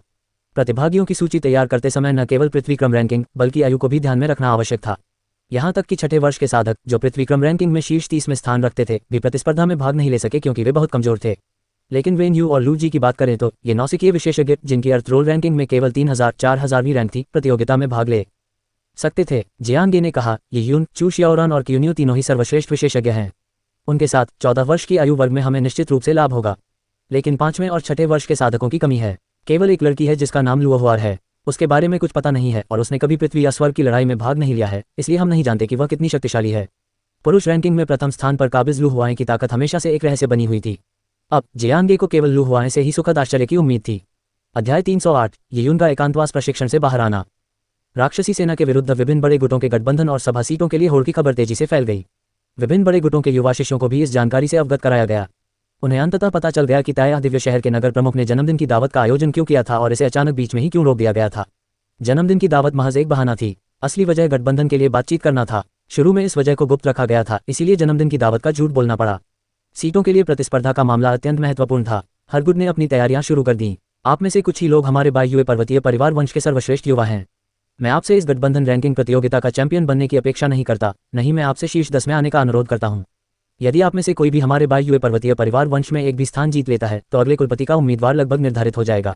केंद्रीय दिव्य मीनार में कहीं एक अधेड़ उम्र के व्यक्ति ने अपने सामने खड़े कुछ युवा लड़कों और लड़कियों से कहा, बायुए पर्वतीय परिवार एक एकांतप्रिय परिवार था जिसकी जड़ें बायुए पर्वतों में थीं। ये किसी भी 3 प्रमुख गुटों से संबंधित नहीं था और न ही इसमें कोई विद्वान थे। परिवार का मुखिया एक उच्च कोटि का मानव स्वामी था। यदि वे एक निर्धारित क्रम के अनुसार विकास करते तो उनके लिए प्रगति करना बहुत कठिन होता। हालांकि मुश्किल समय में भी अवसर पैदा होते हैं। सबसे पहले उन्हें एक सीट के लिए प्रतिस्पर्धा करनी पड़ी। यह उनके परिवार को आगे बढ़ाने की दिशा में पहला कदम था। इस एक महत्वपूर्ण वोट से बायुए पर्वतीय परिवार को अन्य गुटों के बीच महत्व मिलेगा। एक अहम मौके पर लोग उन्हें लुभाने के लिए हर संभव प्रयास करेंगे। केंद्रीय दिव्य टावर में स्थित एक अन्य निवास में फर से ढके 7 स्टार पैगोडा के स्वामी अपने सामने युनलॉन्ग दिव्य साम्राज्य के युवा अभिजात वर्ग को देख रहे थे। आप युनलॉन्ग 72 पैगोडा के पिछले 100 वर्षों के सबसे मजबूत स्नातक हैं। मैंने गठबंधन रैंकिंग प्रतियोगिता में भाग लेने का नियम सुझाया है। मैंने ये सुझाव इसलिए दिया क्योंकि मुझे आप सभी पर पूरा भरोसा है। 7 स्टार पैगोडा का स्वामी ऊपर से विशालकाय रूप में खड़ा होकर अपने सामने मौजूद युवा लड़के लड़कियों को देख रहा था। उसके पीछे की परछाई अनंत ऊंचाई तक उठती हुई प्रतीत हो रही थी, जिससे दूसरों पर अत्यधिक दबाव पड़ रहा था। चूंकि ये नियम मैंने सुझाए हैं, इसलिए अगर आप में से कोई भी खराब प्रदर्शन करता है तो मैं दक्षिण के 10 देशों और ताया दिव्य साम्राज्य में हंसी का पात्र बन जाऊंगा। यहाँ तक कि हमारे देश के पुराने प्रतिद्वंद्वी भी मेरा मजाक उड़ाएंगे। अब मुझे आपसे ज्यादा कुछ नहीं कहना है। मेरी बस यही कामना है कि आप 7 दिनों के भीतर गठबंधन रैंकिंग प्रतियोगिता में कम से कम आधी सीटें जीत लें। यही अंतिम लक्ष्य है। वास्तव में केवल 60% सीटें हासिल करने पर ही मैं संतुष्ट होऊंगा। 7 स्टार पैगोडा के स्वामी की आवाज चौंकाने वाली थी। युनलॉन्ग दिव्य साम्राज्य के युवक सीने पर हाथ रखकर आधे घुटने टेक कर बोले, जी। पैगोडा स्वामी। भीड़ के बीच काले कपड़े पहने एक युवक ने अपने हाथ पर पट्टी बांधी। गठबंधन रैंकिंग प्रतियोगिता, मैं इससे बंधा नहीं रहूंगा। इस राक्षसी सेना को ही अपने युद्ध जीवन की पहली परीक्षा बनने दो। काले वस्त्र पहने युवक ने मन ही मन ये कहा। उसकी आंखों में एक ठंडी चमक कौंधी। ... तैयारी के लिए 7 दिन पर्याप्त थे। कुछ देशों ने तो प्रतियोगिता में शामिल होने के लिए अति लंबी दूरी की टेलीपोर्टेशन प्रणालियों का उपयोग करके अपने देश से युवा प्रतिभाओं को भी आमंत्रित किया। ताया डिवाइन सिटी की बात करें तो इसने भी अपने स्वयं के पुरस्कार दिए। ये बड़ी प्रतियोगिता अब केवल यश अंकों का मामला नहीं रह गई थी। ताया दिव्य नगर के नगर प्रमुख ने स्वयं घोषणा की कि गठबंधन रैंकिंग प्रतियोगिता में प्रथम स्थान प्राप्त करने वाले को ताया दिव्य नगर में प्रशिक्षण के दौरान सभी संसाधनों का उपयोग करने की स्वतंत्रता होगी।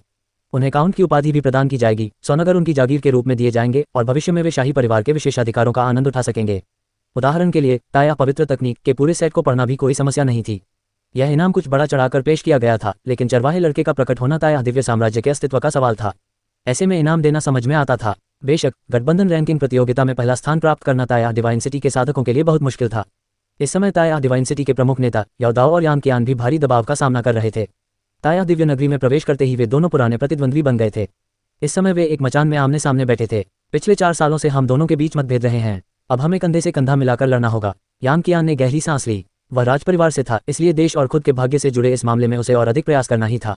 यदि वह गठबंधन रैंकिंग प्रतियोगिता में प्रथम स्थान प्राप्त कर लेता है तो उसे निश्चित रूप से राजा बनाया जा सकता है, भले ही उसके युवराज बनने की संभावना न हो। मैं दूसरे देशों के युवा अभिजात वर्ग से एक ही मंच पर लड़ने के लिए उत्सुक हूँ। याओदाओ ने अपनी लंबी तलवार को धीरे से पहुंचते हुए कहा। उनकी आंखों में युद्ध की भावना की आग जल रही थी।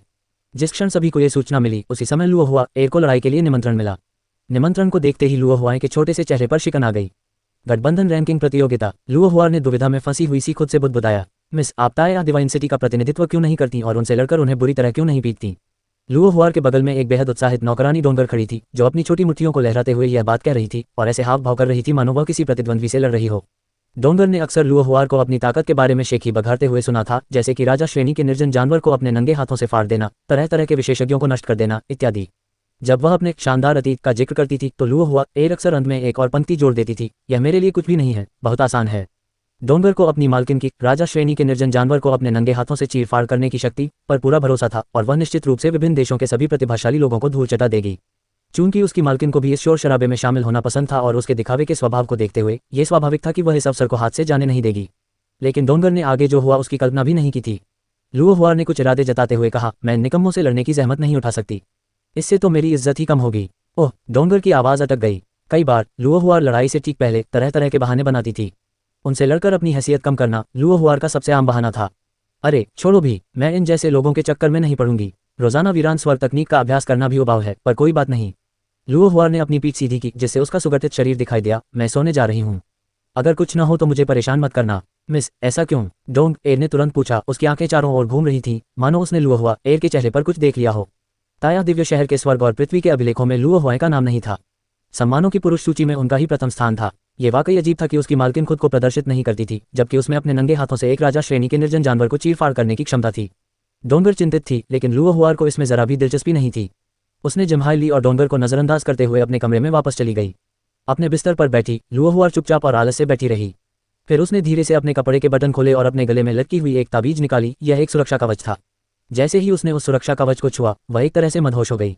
पापा, आप मुझे कब वापस लाएंगे? यहाँ बहुत बोरिंग है। इस संवेदनशील दौर में अगर उन नगर स्वामियों या पैगोडा मालिकों को मेरी पहचान का पता चल गया तो वे मुझे जासूस समझकर मेरे टुकड़े टुकड़े कर देंगे। अरे कितनी परेशानी है। ये तो बहुत ही अजीब बात है कि मैं आजकल अनिद्रा से पीड़ित हूँ। लुओ हुआ ने अपने सुरक्षा कवच को पकड़ा और उसे अपनी छाती से दबा लिया। फिर वह मुलायम बिस्तर पर लेट गई।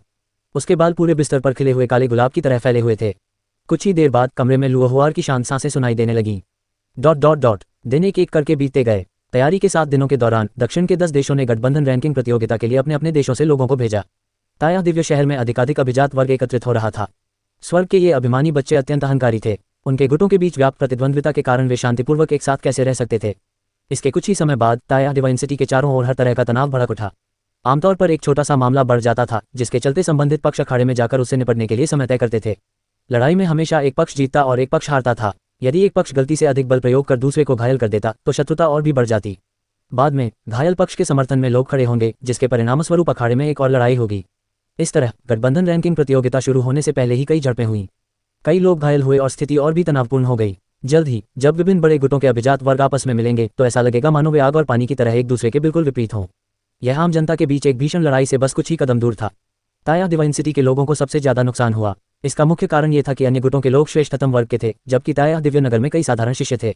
एक साधारण शिष्य का श्रेष्ठतम वर्ग के शिष्य से टकराव होना स्वाभाविक ही था। हालात लगभग बेकाबू होते जा रहे थे। ये बच्चा ये अभी तक सामने क्यों नहीं आया? ये तो वाकई चिंता का कारण है। कल गठबंधन की लड़ाई होगी। कांगयान तलवार मकबरे के बाहर खड़ा था और कई बार उसका मन कर रहा था कि वह मकबरे का दरवाजा खोल दे, लेकिन उसे डर था कि अंदर जाने से ही उनकी साधना में खलल न पड़ जाए, क्योंकि वह अभी कोई महत्वपूर्ण ज्ञान प्राप्त करने वाला था। 4 घंटे में अगर बच्चा तब भी बाहर नहीं आया तो मैं अंदर जाऊंगा। धिक्कार है, ये बच्चा इतने दिनों से अंदर है। बाहर तो आग लगी हुई है, जबकि वह मजे में है। मुझे तो ये भी नहीं पता कि वह अंदर सो गया है या नहीं। आखिर वह 8-9 दिनों से अंदर क्या कर रहा है? यदि यून कृपाण मकबरे में प्रवेश करे या फिर ताया पवित्र तकनीक या टोटेम रहस्यवादी तकनीक जैसी चीजों पर चिंतन करने के लिए एकांत प्रशिक्षण में जाए तो ये ठीक रहेगा। लेकिन सबसे निराशाजनक बात यह थी कि वह तलवारों के बारे में जानने के लिए तलवारों के मकबरे में दाखिल हुआ था। क्या तलवार चलाने वाले को तलवार चलाना सिखाना पागलपन नहीं है? अगर ये यून ने कांगयान को 1-2 बार चमत्कार न दिखाए होते तो कांगयान ने बहुत पहले ही इस मामले से अपना हाथ धो लिया होता। कांगयान ने तलवार मकबरे के प्रवेश द्वार पर एक रेत घड़ी रख दी। जैसे ही रेत बहना बंद होती वह यून को बुला लेता। कल बड़ा युद्ध था, इसलिए यून को अच्छी नींद की जरूरत थी ताकि वह सर्वोत्तम स्थिति में रहे। जैसे ही रेत लगभग आधी दूर तक बहकर नीचे आए, तलवार का मकबरा अपने आप खुलते हुए गड़गड़ाने लगा। ये बच्चा सचमुच मकबरे का दरवाजा खुद खोल सकता है। कांगयान इसी बारे में सोच रहा था कि तभी उसने यून को पत्थर के दरवाजे के प्रवेश द्वार पर प्रकट होते देखा। अध्याय 309 विषैला सांप। तलवारों के मकबरे में प्रवेश करने से पहले यून ने जो सफेद गाउन पहना था वह अब फटा हुआ था। गाउन गंदा नहीं था, लेकिन ऐसा लग रहा था जैसे उस पर तलवार से कट लगे हों। जगह जगह से कटे हुए निशानों ने उसे चित्रे जैसा बना दिया था। यून के लंबे बाल खुले हुए थे और उसके चेहरे पर हल्की सी मुस्कान झलक रही थी। उसकी आंखें इतनी चमकदार थीं कि अंधेरी तलवार समाधि में वे आकाश के तारों की तरह चमक रही थीं, जिससे एक विचित्र अनुभूति हो रही थी। ऐसा प्रतीत होता था कि यून, जिसने 9 दिन पहले तलवार के मकबरे में प्रवेश किया था, अब एक बार फिर बदल गया था। इस अंतर को आसानी से बयान नहीं किया जा सकता था। ऐसा लग रहा था मानो उसके स्वभाव में बदलाव आ गया हो, जैसे तलवार की ऊर्जा उसकी हड्डियों में समा गई हो, जिससे ऐसा लग रहा था मानो यून खुद एक तलवार हो। बच्चे, आखिरकार तुम सामने आ ही गए, कांगयान ने नाराजगी से कहा। मैं इतना मग्न था कि समय का पता ही नहीं चला। मैं कितनी देर से अंदर हूँ? लगभग 9 दिन हो गए हैं। बच्चे, क्या तुम सच में तलवार चलाना सीखने की योजना बना रहे हो? कांगयान उत्सुकता से यून को देख रहा था और सोच रहा था कि बीते कुछ दिनों में यून ने तलवारबाजी में कितनी महारत हासिल की है। लेकिन कांगयान के लिए भले ही यून ने तलवारबाजी की कुछ चालों का ज्ञान प्राप्त कर लिया हो, वह व्यर्थ था। एक कृपाण तलवार के बराबर ही क्षति पहुंचा सकती है, इसलिए तलवार और कृपाण दोनों सीखना व्यर्थ था। यह सचमुच एक बेकार का प्रयास था। यून इस विषय पर आगे बात नहीं करना चाहता था और उसने बीच में ही टोकते हुए कहा, वरिष्ठ कांगयान, आपने पहले कहा था कि आप मुझे अर्थ रोल प्रतियोगिता में भाग लेने देंगे और जब तक मैं शीर्ष 300 में आ जाता हूँ मैं तलवार के मार्ग और 10,000 पशु टोटेम का अभ्यास जारी रख सकता हूँ। यून ने वाकई अर्थ रोल को चुनौती देने की योजना बनाई थी। अर्थ रोल में शीर्ष पर रहने वाले लोगों को मासिक रूप से ड्रैगन स्केल रून्स पुरस्कार के रूप में मिलते थे। कांगयान ने यून की ओर आंखें घुमाई और आह भरते हुए कहा, अब तुम्हारे सामने वाकई कई चुनौतियां हैं। अफसोस, तुम्हें शायद अभी भी ये पता नहीं है कि हमारा ताया दिव्य साम्राज्य विनाश के कगार पर है। कांगयान ने यून को चरवाहे लड़के की स्थिति का वर्णन करते हुए अपनी बात जारी रखी। ये सुनकर यून दंग रह गया। जुलाहा, कांगयान द्वारा चरवाहे लड़के के रूप रंग के वर्णन ने यून को उस रहस्यमय युवक की याद दिला दी, जिससे वह उस समय मिला था जब वह प्रशिक्षण के लिए दिव्य वन में गया था और उसकी मुलाकात काले पानी के दलदल में हुई थी। वह युवक गाय पर सवार था और पिकोलो बजा रहा था। पिकोलो की ध्वनि में मानो कोई जादुई शक्ति समाहित थी जो किसी के मन की स्थिति को प्रभावित कर सकती थी। ये रहस्यमय युवक दिव्य वन्यभूमि और काले पानी के दलदल को पार कर रहा था, फिर भी सभी निर्जन जानवर मानो आंखें मूंद रहे थे। दिव्य वन्यभूमि में यह उसके लिए एक सुखद सैर थी, मानो वह किसी फूलों के बगीचे में प्रवेश कर रहा हो और बाहर निकल रहा हो। ये युवक, जो देखने में मिलनसार और यहाँ तक कि आकर्षक भी लगता था, वास्तव में पश्चिमी क्षेत्रों में एक खूनी तूफान खड़ा कर दिया था, जिसमें अनगिनत लोग मारे गए थे और लगभग अत्यंत शक्तिशाली शेंतु परिवार को नष्ट कर दिया था। यून बेहद हैरान थी। कांगयान के वर्णन को सुनकर उसे लगा कि शेंतु परिवार ताया दिव्य साम्राज्य से भी अधिक शक्तिशाली है। एक पारिवारिक वंश ताया दिव्य साम्राज्य से भी अधिक शक्तिशाली था। ये किस प्रकार का पारिवारिक समूह था और ये तथाकथित पश्चिमी क्षेत्र कहाँ थे? यून ने चुपचाप आह भरी। इस दुनिया में आने के बाद ऐसा लग रहा था कि उसे कुछ परिणाम तो मिले हैं, लेकिन उन सभी विशालकाय जीवों की तुलना में वह अभी भी छोटा था। बेशक अभी उसे इस बारे में नहीं सोचना चाहिए था, उसे कल होने वाली बड़ी लड़ाई के बारे में सोचना था। यून ताया दिव्य साम्राज्य का ऋणी था। उसकी साधना के सभी संसाधन और तकनीकें अधिकतर ताया दिव्य साम्राज्य द्वारा ही प्रदान की गई थीं। यीयुन एक कृतज्ञ व्यक्ति था, इसलिए ताया दिव्य साम्राज्य के एक बड़े संकट का सामना करने पर उसने स्वाभाविक रूप से यथासंभव मदद की। वरिष्ठ कांग्यान, क्या ताया दिव्य नगरी में कोई शस्त्रागार है? मैं कल की बड़ी लड़ाई के लिए एक तलवार और एक कृपाण चुनना चाहता हूँ। यीयुन की 1000 सेनाओं वाली कृपाण अब इस्तेमाल करने लायक नहीं थी और शुद्धयान तलवार महल से प्राप्त टूटी हुई तलवार अत्यंत महत्वपूर्ण थी, इसलिए वह इसका उपयोग तभी कर सकता था जब उसका जीवन खतरे में हो। ताया दिव्य नगरी में तलवार और कृपाण में से किसी एक को चुनना ही सर्वोत्तम था। ताया डिवाइन सिटी के शस्त्रागार की तलवारें और कृपाणें निश्चित रूप से जिन लॉन्गवेई के शस्त्रागार की तलवारों और कृपाणों की तुलना में गुणवत्ता में बेहतर होंगी। कांग्यान ने यीयुन की मासूम सी मुस्कान देखी और उसका दिल जोर से धड़कने लगा। उसने गुस्से में कहा, बदमाश बच्चे, तू एक बार फिर मेरा फायदा उठाने की कोशिश कर रहा है। तू कुछ हथियार चुन सकता है, लेकिन ये सिर्फ उधार होंगे। अगर तू कल की बड़ी लड़ाई जीत गया तो हथियार तेरे होंगे। अगर तू नहीं जीता तो फिर इसके लिए कीमत चुकानी पड़ेगी। आने वाली बड़ी लड़ाई के नाम पर मेरी चीजें हड़पने की कोशिश मत कर। यीयुन मुस्कुराए और बोली, ठीक है। उस रात चारों ओर से कुलीन लोग ताया दिव्य शहर में एकत्रित हुए थे। वे कल के युद्ध की तैयारी में अपनी शक्ति बचा रहे थे और अपनी स्थितियों को समायोजित कर रहे थे। हालांकि जब हर कोई खुद को तैयार करने की कोशिश कर रहा था, दिव्य शहर के एक कोने में कुछ लोग अंधेरे का फायदा उठाकर एक छोटे से आंगन में इकट्ठा हो गए थे। क्या ये वही व्यक्ति है? रात का अंधेरा होने के बावजूद कुछ योद्धा अंधेरे में भी आसानी से देख सकते थे। इस समय लबादे से ढके दो व्यक्ति एक चित्र को पकड़े हुए थे। चित्र में सूती वस्त्र पहने एक युवक तलवार चला रहा था। ये युवक कोई और नहीं बल्कि यीयुन था। ये वही है। नकाबपोश व्यक्ति की आवाज कर्कश थी, जिससे दूसरों के लिए उसकी असली आवाज पहचानना मुश्किल हो रहा था। उसकी नसों को तोड़ दो। बेहतर होगा अगर तुम उसे हमेशा के लिए अपाहिज कर दो। अगर तुम ऐसा कर सकते हो तो हम तुम्हें बड़ा इनाम देंगे। जैसे ही नकाबपोश व्यक्ति ने कहा, उसने अपने हाथ पलटे और उसके हाथों में एक काला थैला प्रकट हो गया। यह अग्रिम भुगतान है। अपने शरीर के चारों ओर एक विषैले सांप को लपेटे हुए एक युवक ने छोटा काला थैला छीन लिया। ये युवक दुबला पतला था और उसके कानों में खोपड़ी के आकार की बालियां भरी हुई थीं। उसका चेहरा और शरीर टैटू से ढका हुआ था, जिससे वह बेहद विचित्र दिख रहा था। उस युवक की पुतलियां भी अंबर रंग की और सांप की तरह अंडाकार थीं। जब भी वह मुस्कुराता, उसके मुंह के कोनों में नुकीले दांत दिखाई देते, जिससे एक सेहरन सी महसूस होती थी। सांप लिए हुए युवक के बगल में पीले वस्त्र पहने एक मोटा व्यक्ति खड़ा था। उसने अपनी ठुड्डी सहलाते हुए और काले थैले में हाथ डालते हुए उत्सुकता से देखा। चमकीली वस्तुएं लुढ़क कर बाहर आईं। वे रत्नों की तरह थीं जो रात में चमकती थीं। वे सभी वीरान हड्डियों के अवशेष थे, सर्वोत्तम श्रेणी के वीरान अस्थि अवशेष। पीले वस्त्र पहने मोटे आदमी ने अपने होंठ चाटे। दिलचस्प। मुझे आपकी पहचान जानने की बहुत उत्सुकता है। आप लोग हमारे युनलॉन्ग दिव्य साम्राज्य के तो नहीं हो सकते। क्या ऐसा हो सकता है कि आप उसी गुट के हो जिससे ये युन है? छी, वह तो वाकई अलोकप्रिय है, इस हद तक कि उसके अपने गुट के लोग भी उसे घायल करने के लिए प्रतिद्वंद्वी गुट के लोगों को खरीद लेते हैं। हमारी चिंता मत करो। नकाबपोश दोनों आदमियों की आवाज ठंडी पड़ गई। वे एकदम सतर्क हो गए। यदि ताया दिव्य शहर के उच्च अधिकारियों को उनके द्वारा किए गए इस समझौते के बारे में पता चल जाता तो उनकी साधना का स्तर बुरी तरह से गिर जाने या यहाँ तक कि मृत्युदंड दिए जाने की भी प्रबल संभावना थी। मैं तुम्हें चेतावनी देता हूँ, इस युन से निपटना आसान नहीं है। सावधान रहो, कहीं तुम आसान काम में बुरी तरह असफल न हो जाओ। नकाबपोश लोगों में से एक ने कहा, हे, यह मत सोचो कि हम युनलॉन्ग दिव्य राज्य के लोग तुम्हारे ताया दिव्य राज्य के निकम्मे लोगों के बराबर हैं। वह तो बस एक बच्चा है जो 1 साल पहले तुम लोगों में शीर्ष 1000 में भी नहीं आता था। नाग जैसे दिखने वाले युवक ने दुष्टतापूर्ण ढंग से हंसते हुए उस वीरान अस्थि अवशेष को अपने पास रख लिया। आप उद्धरण चिन्ह। जब लबादा ओढ़े हुए लोगों में से एक ने सांप के रूप में सजे युवक का घमंडी उपहास सुना तो उसने अपनी मुठ्ठियां भींच ली, मानो हाथापाई करने ही वाला हो। लेकिन दूसरे ने उसे रोक दिया। तो फिर हम आप दोनों पर भरोसा करेंगे, उस नकाबपोश व्यक्ति ने कहा।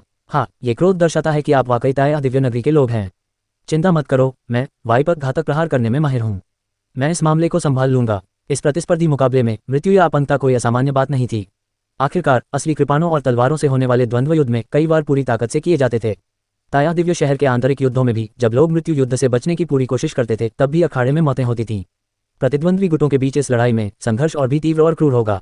सौदेबाजी पक्की। नकाबपोश दोनों आदमी चुपचाप चले गए। पीले वस्त्र पहने मोटा व्यक्ति अपने दांतों में फंसी गंदगी साफ करते हुए बांस की छड़ी चबा रहा था। ताया दिव्य नगरी के ये साधक वाकई भयानक हैं।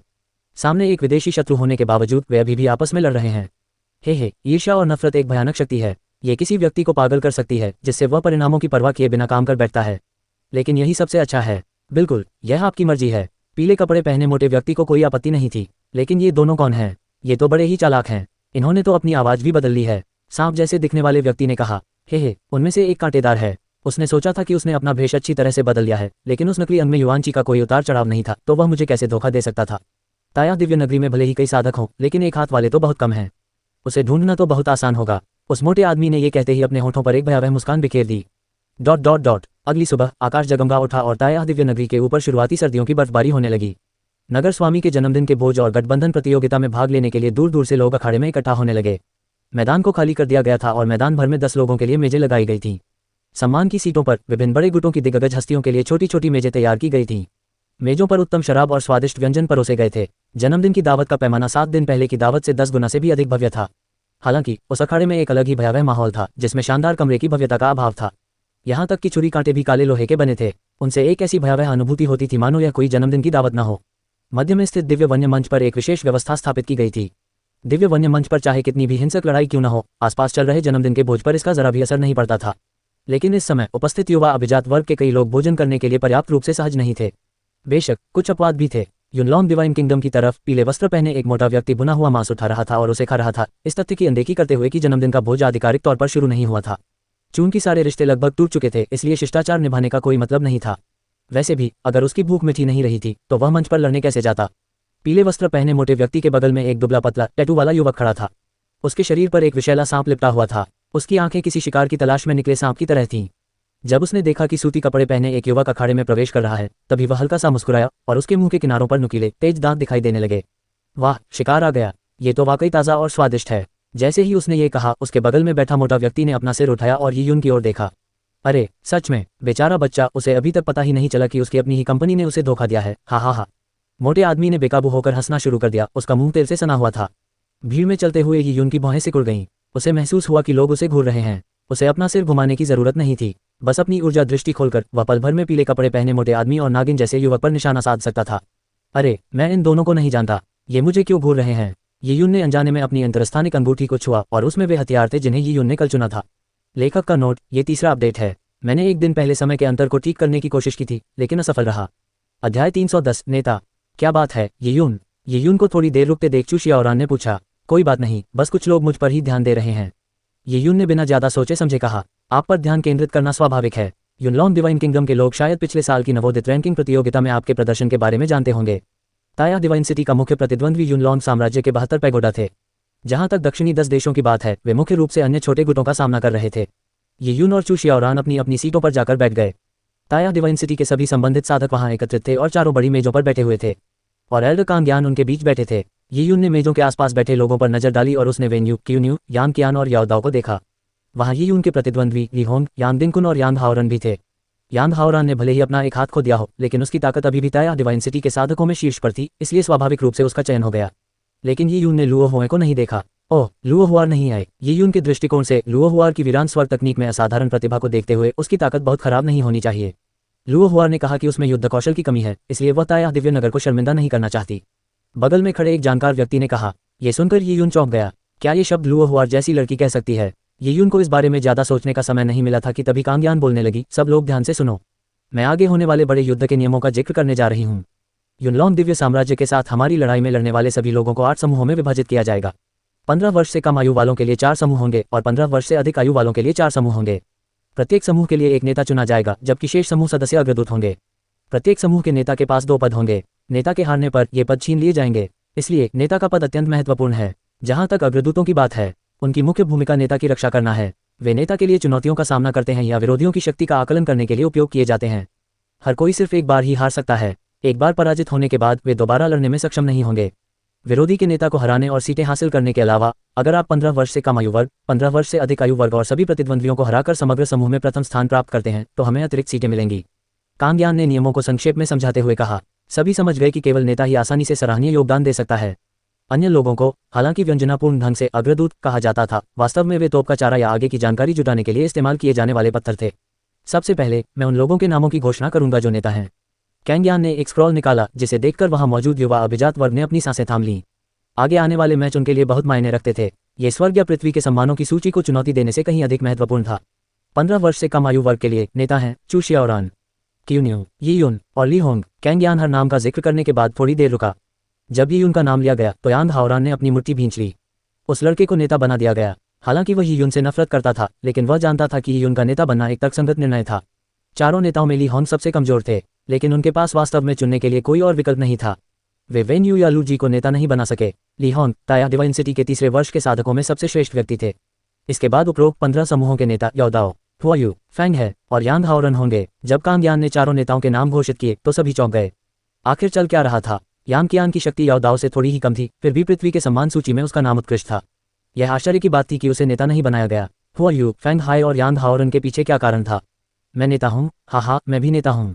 यांग हाओरन बेहद खुश था। उसे लगा कि अगर उसने अपना हाथ न खोया होता तो नेता बनना उसके लिए कोई मुश्किल नहीं होता। लेकिन हाथ खोने के बाद नेता बनना नामुमकिन था। अब कांग यान ने यांग हाओरान को नेता चुना था, जिससे उसे, जो अपने जीवन में निराशा महसूस कर रहा था, अंततः कुछ उत्साह प्राप्त करने का मौका मिला। जब सभी लोग नेता के चयन के पीछे के तर्क को समझने की कोशिश कर रहे थे, तभी कांग यान ने कुछ और पत्र निकाले और लिखा, नेताओं का चयन हो चुका है। अब मैं प्रत्येक समूह के अग्रदूतों की घोषणा करूंगा। उद्धरण चिन्ह। यांग हाओरान ने जब अपने अधीनस्थों की नाम सूची देखी तो वह हक्का बक्का रह गया। इसके अलावा कोई और कारण नहीं था। उसकी सूची में शामिल लोग बाकी सभी समूहों के लोगों से कमजोर थे। वे व्यवहारिक रूप से औसत प्रतिभा वाले लोग थे और उम्र के लाभ के कारण वे बड़ी मुश्किल से पृथ्वी के शीर्ष 30-40 सम्मानों की सूची में प्रवेश कर पाए थे। दूसरे शब्दों में कहें तो ये लोग तोप का चारा थे। क्या वह एक नेता के रूप में तोप के चारे के समूह का नेतृत्व कर रहा था? तो क्या वह भी बलि का बकरा नहीं था? यांग हाओरान ने अन्य नामों की सूचियों को देखने के बाद महसूस किया कि ताया दिव्य शहर के 15 से अधिक स्तर के साधकों में से सबसे शक्तिशाली लोग, जैसे कि यांग कियान, सभी योद्धाओं के समूह में थे। बाकी सभी समूहों को बलि का बकरा बनाया गया था, और भले ही उन्हें बलि का बकरा माना जाता था, लेकिन उसे दिए गए बलि के बकरे सबसे बुरे थे। उसे अचानक एहसास हुआ कि उसे छोड़ दिया गया है। ताया दिव्य नगर के उच्च अधिकारियों ने याओदाओ के समूह पर अपना पूरा दांव लगा दिया था। यांग कियान और उनके साथियों को भले ही नेतृत्व का पद न मिला हो, लेकिन वे याओदाओ के समूह की जीत सुनिश्चित करने में सक्षम थे। बाकी लोगों की बात करें तो नियमों के अनुसार वे केवल संख्या पूरी करने के लिए ही यहाँ मौजूद थे। सचमुच मुझे तोप के चारे की तरह इस्तेमाल कर रहे हैं। यांग हाओरान ने मुट्ठी भींच ली, उसके माथे की नसें तन गईं। इस नाम सूची को देखकर यियुन के प्रति उसकी नफरत और भी बढ़ गई। अगर उसका एक हाथ न होता तो वह कैसे बलि का बकरा बन जाता? उसने अपना गुस्सा दबा लिया, क्योंकि कांग यान के यहाँ होने के कारण वह उसे दिखाने की हिम्मत नहीं कर पा रहा था। वह बस यही उम्मीद कर रहा था कि जिन दो लोगों से वह उस दिन मिला था, वे ही उनको अपाहिज कर दें या उसे मार ही डालें। इसी बीच यियुन को अपने समूह की नाम सूची भी मिल गई थी। चारों अग्रदूत प्रथम वर्ष के साधक थे। वेन्यू उतना बुरा नहीं था, बाकी सब तो केवल संख्या पूरी करने के लिए ही थे। कैंग यान ने जानबूझकर 15 वर्ष से कम आयु के मजबूत लोगों को क्यून्यू और चू शियाओरान के साथ रखा था, जिससे उनके समूह की ताकत बढ़ गई थी। लिहोन की बात करें तो उसके समूह की ताकत भी कुछ खास नहीं थी, वही उनके समूह के बराबर ही थी। स्पष्टतः ये भी उन समूहों में से एक था जिन्हें नजरअंदाज कर दिया गया था। जहां तक इस बात का सवाल है कि थोड़े अधिक शक्तिशाली लोगों को लिहोन के समूह में क्यों रखा गया, तो इसका कारण शायद ताया दिव्य नगर के उच्च अधिकारियों का युनलॉन दिव्य साम्राज्य द्वारा इसी तरह की रणनीति अपनाने का डर था। यदि वे सभी केवल बलि का बकरा थे, तो यदि उनके अपने बलि के बकरे बहुत कमजोर थे, तो प्रतिद्वंद्वी के औसत दर्जे के कमजोर बलि के बकरे से हारना एक बहुत बड़ी क्षति होती। सामान्य तौर पर ताया डिवाइन सिटी के उच्च अधिकारी 15 वर्ष से कम आयु वर्ग के छात्रों पर भरोसा रखते थे, इसलिए उन्हें उम्मीद थी कि वे इस तरह से अधिक सीटें जीत लेंगे। जहां तक 15 से ऊपर के समूहों की बात है, वे केवल एक समूह की जीत की कामना करते थे। बाकी समूहों के बारे में तो उन्होंने बिल्कुल भी नहीं सोचा था। लिहोन को अपने पास मौजूद नामों को देखकर निराशा हुई। उसने ही उनकी नाम सूची देखी और पाया कि उसके अधीनस्थों के नाम भी कुछ खास अच्छे नहीं थे। लेकिन लिहोन को इससे कोई संतुष्टि नहीं मिली। उसने ताया दिव्य नगरी के उच्च अधिकारियों के इरादों को भांप लिया था।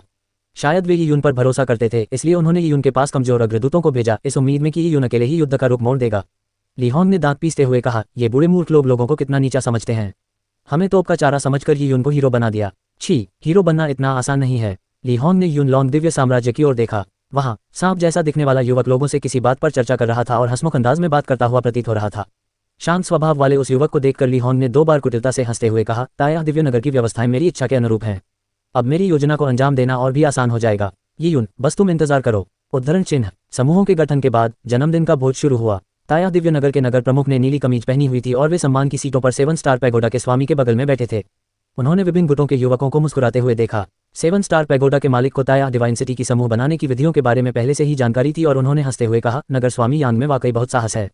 आप इस समय भी इतनी सहजता से मुस्कुरा सकते हैं। आपको भी यही? ताया दिव्य नगर के नगर स्वामी ने उत्तर दिया। ऐसा लगता है कि नगर स्वामी यांग ने सभी विशेषज्ञों को एक समूह में इकट्ठा कर लिया है। ये तरीका वाकई बहुत चालाक है। 7 स्टार पैगोडा के मालिक के शब्द प्रशंसा जैसे लग रहे थे, लेकिन स्पष्ट रूप से वे नगर स्वामी का उपहास कर रहे थे।